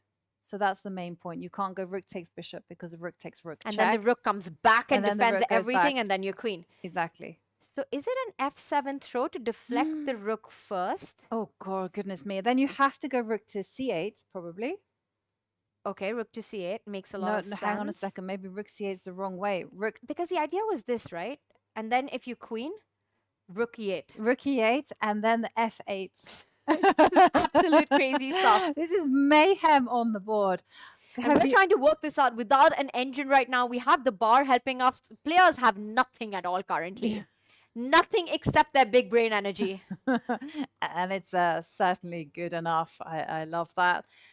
Big brain energy, 40 minutes. And this is the craziest position we have seen in the whole tournament. We have pawns for hands b2, e2, c7, and we could be seeing f7 as well. I mean, have you ever seen the like? So mad. Super dramatic here. Vidit Gujarati has just played c7. Well, Hans Niemann has some more moves here. He could also think about falling back with the bishop. It's not supernatural because you're just allowing white to recapture an e2. But even then, you can still that one gets crazy as well. If they go bishop to e6, because we Can I mustn't take? forget. I'm not sure. Can you take? There's also f7, but I feel after f7 there's king g7, and you keep everything under control. So I want to check what happens after bishop takes pawn. Isn't there rook takes bishop? Isn't there? And that is our idea, Yovi, what we've been trying to get all this no, while. and then Let me your check with my queen. queen. Oh, my queen! But guess what? Your king falls. Yes. Oof. Oof. Yeah. Don't forget about the back rank, kids. It's such a killer. Okay, so here, like if the black king were on g8, it would be a completely different story. Yes. So bishop takes pawn is possible. Hans Niemann could have won this game in 2 moves. He just rushed a decision in seconds, and then trying to keep up the momentum and the energy, could not take a step back and keep things under control, went for the most direct approach, and with it finding that brilliancy with d5 has turned it around. And the feeling that you start getting if you're Hans right now is that, how do I adapt to this momentum shift? How do I pull the brakes now? And I think for Hans Niemann, it's absolutely essential to pull the brakes. But where are the brakes in this madness? There is no brakes. There cannot be any breaks, Tanya, with that pawn living its best life out there on c7. And it's one move from queening. You can't just sit there and do nothing. You have to either go bishop a6, bishop e6, or rook to e8. Those are your only moves. And if the rook moves to either of these 2 squares, let's just point that out, that white continues with tactics here, with bishop takes pawn. Again, you just cannot move your rook away because c8 is always queening. And if you go bishop takes bishop, this is the key move for Vidit Gujarati to keep everything under control. And how does Hans pull the brake in this position? Does he simply go rook f8? I think he probably has to go rook f8 in that analysis. Let's just have that rook e8, if that's the move of choice by Hans, who's getting pretty fidgety in his chair currently. Bishop takes bishop. Vidit will have to throw in f7. Rook takes bishop directly, lands itself into a check. So you first deflect the black rook. Rook on f8, Jovanka. And you could potentially start with this, is my feeling, because you queen. And the same idea that we've been looking at. And Rook again, takes queen. Rook takes queen. Rook e8. Make sure you don't step up with the king getting checkmated, but rook takes rook would keep the balance in the position. okay, hang on a second. Let's do a quick action replay here, because you had some brilliant moves up there on the board. So first brilliant move to find bishop takes e2. Is that an only move? Okay, let me just see. Let's just check. It's not the only move. There is a different path, bishop g4, but to me bishop takes pawn feels like a very human response. Exactly. Here. You want to clarify the Check danger. captures threats, right? Exactly. Bishop So, takes pawn.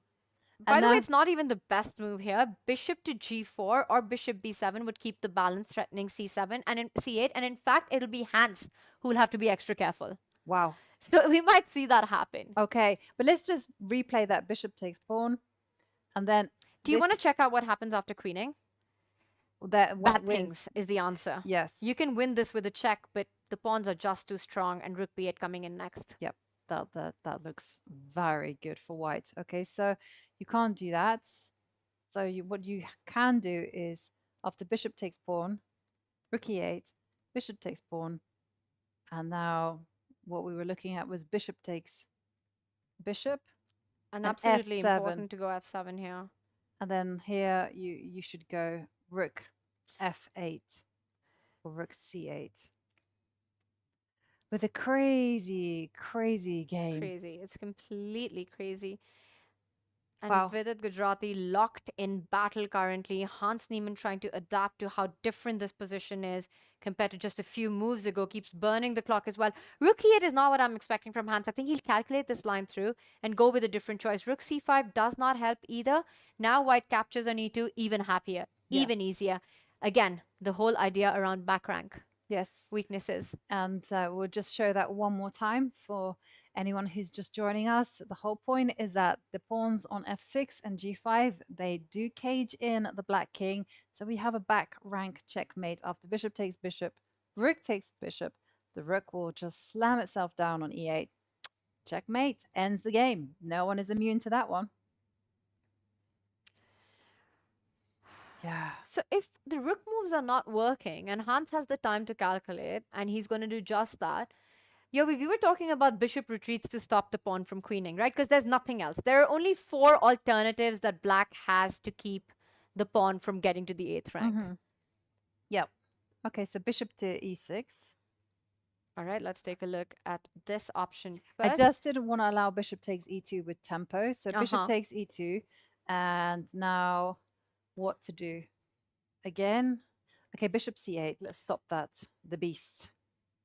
You want to not take on g5? I thought take on g5, but bishop c8 looks... Okay, rook takes g5. But it looks very scary because after rook takes g5, I just feel like this file opens up and I'm walking into bad things, and I am walking into bad things. Bishop c4 was what worried me.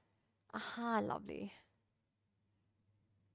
Yeah, that's beautiful. And suddenly you're deflecting the piece. There's the pawn moving forward. If the bishop moves away, f7 coming in as well. Yeah, and there's rook e8. I think we have checkmate, Tanya. So if you go bishop d7, you got checkmate with a c8 queen. Ooh, let's have You that. can run, but you cannot hide thanks to the bishop on c4. Again, checkmate.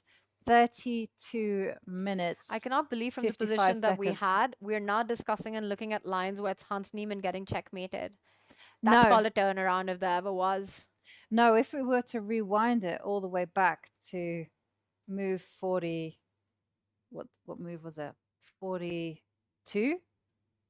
Let's go there. And you will see that Right it here. would have been unthinkable to even get into this position as whites. You know, by the time we checked in here, we just thought, well, it's over. It's Vidit. over. Rook c8 wasn't the move that gave the win away, but it complicated the path to victory. It narrowed it down a lot for Hans. He had the right idea, but the wrong execution. He needed the rook to defend the black king against a lot of the checks that we've been talking about in our current live position. Going with the exact same idea of queen infiltrating with a check and landing on f2 is just game over for Vidit. Yeah. It's a 2-mover calculation simply because the black rook does a fantastic job of defending the king and the bishop also ready to assist whenever needed. That's just game over. But Hans Niemann played rook to g8.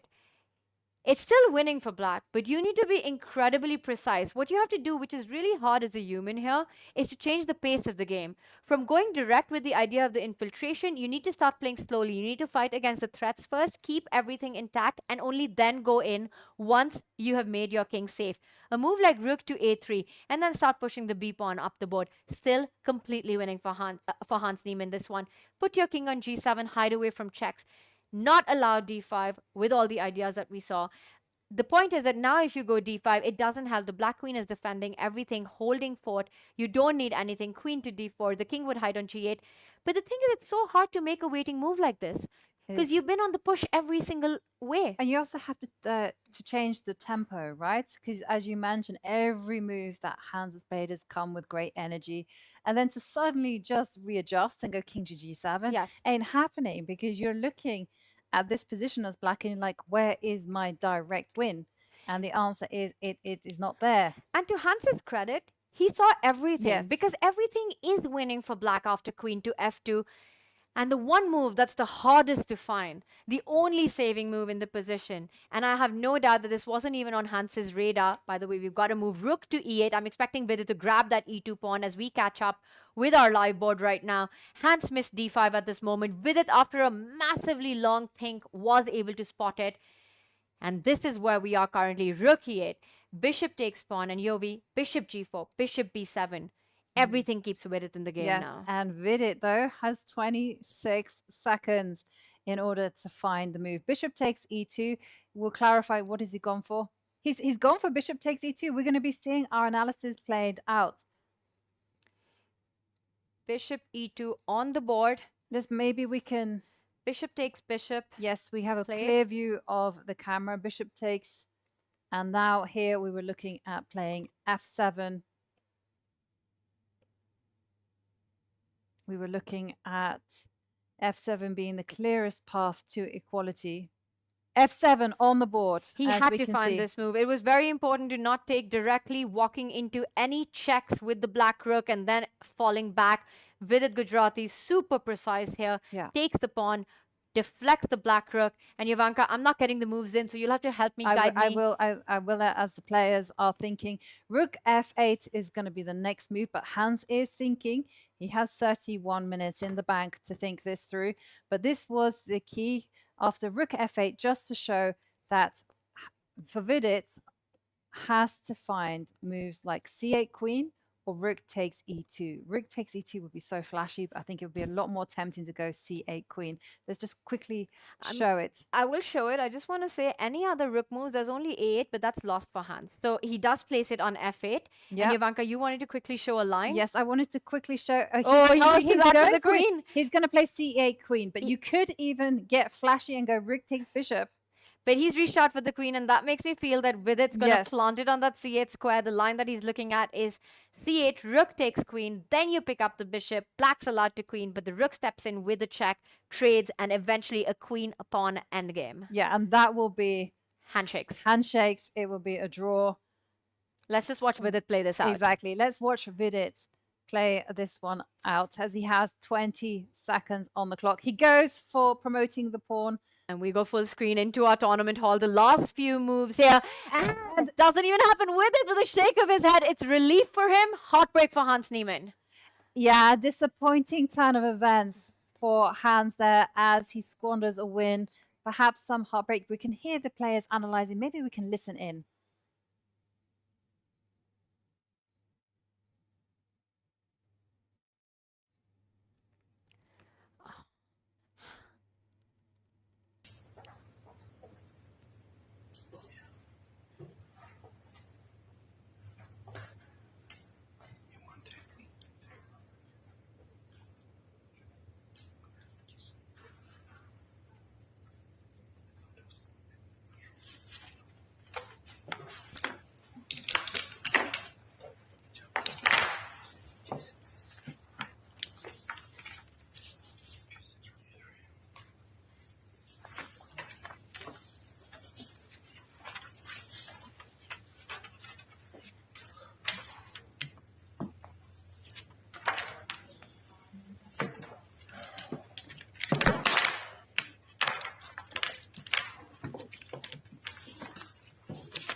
And as we see the players leave the board, a draw was agreed between Vidit and Hans Niemann. We have to just commend the players for what a sterling effort it was. The miracle save there from Vidit, a Houdini-like escape as he pulled the rabbit out of the hat and made the magic work. The players agreed a draw in the following position. Tanya, you can perhaps show us exactly why. And this was the moment when we saw the handshakes happen. You know, you could see it on Hans Niemann's face, just the disappointment. He had played a flawless game up till the point where he just rushed his way to victory. And that was the moment that Vidit got his one shot, his one opportunity. And did he seize it, and how? Jovanka, right here, rook takes bishop is the whole idea. Yes, black gets the queen in, and you're the first to that party, but then a check. Black can't step up. You end up losing because white queens. Rook takes rook would have followed. Pawn takes a rook, making another queen. A new set of queens appear on the board for both players, but with equal number of pawns here. Nothing to be done. And this is how it would have ended. It ended in handshakes. It ended in relief for Vidit Gujrati, as he did, as they say, snatch a draw from the jaws of defeat. He certainly did that with style, Tanya. So, round 5 in the books. And we've had, as always, a dramatic day. We had 2 decisive results. It could have been 3. But, well, we have a new sole leader, Shamsuddin Vokhidov, moving into first place with his win, moves to 3.5 points out of 5 after defeating Jan Nepomniachtchi. For Arjun Erigaisi, Nurbek Abdusattorov, and now Mukhadin Madaminov, who his win over Shakhriyar Mamedyarov has just propelled him up the standings. They are chasing with 3 points out of 5. But still, very much a lot to play for, as anything can happen in the next few rounds. And when we had Shahzad here earlier, we were talking about this, that for Shamsuddin Vokhidov, the player in pole position going into the final 4 rounds of UzChess Cup here, what a tournament it's been. You know, his stocks are absolutely on the rise right now. Yavanka, he started with a draw against Arjun Erigaisi. He goes on to lose the second game. That's half out of 2. A heartbreaking loss against Hans Niemann is what it was. We all remember Queen to F7. I'm not going to go back on that because once I start, I don't stop on it. And then 3 back-to-back victories. He takes down Madaminov, the tournament leader at the point. He takes down Nicolas Theodoru, the guy who's been causing massive upsets here in Tashkent. And then finally a win against the 2-time World Championship challenger. And what a way he did it in a flawless technique in the rook pawn ending. He won a pawn and then converted it clinically. Yes. And for Mukhadin Madaminov, it also means that we see a change in fortunes. He started the event with 2 wins, then stumbled with 2 losses, but he's back to his winning ways, winning with the black pieces against Shakhriyar Mamedyarov. And after a dramatic day, we saw Hans Niemann and Vidit escaping with a Houdini-like draw. It just goes to show all the drama is here at the UzChess Cup. We are going to say goodbye for now. Thank you very much, Tanya. What a day it's been. Been absolutely cinema. What a day. So much exciting chess. Couldn't have asked for a better finish. But thank you, everyone, for joining us, for watching. And we'll see you all tomorrow. Same place, same time, same place. Bye-bye.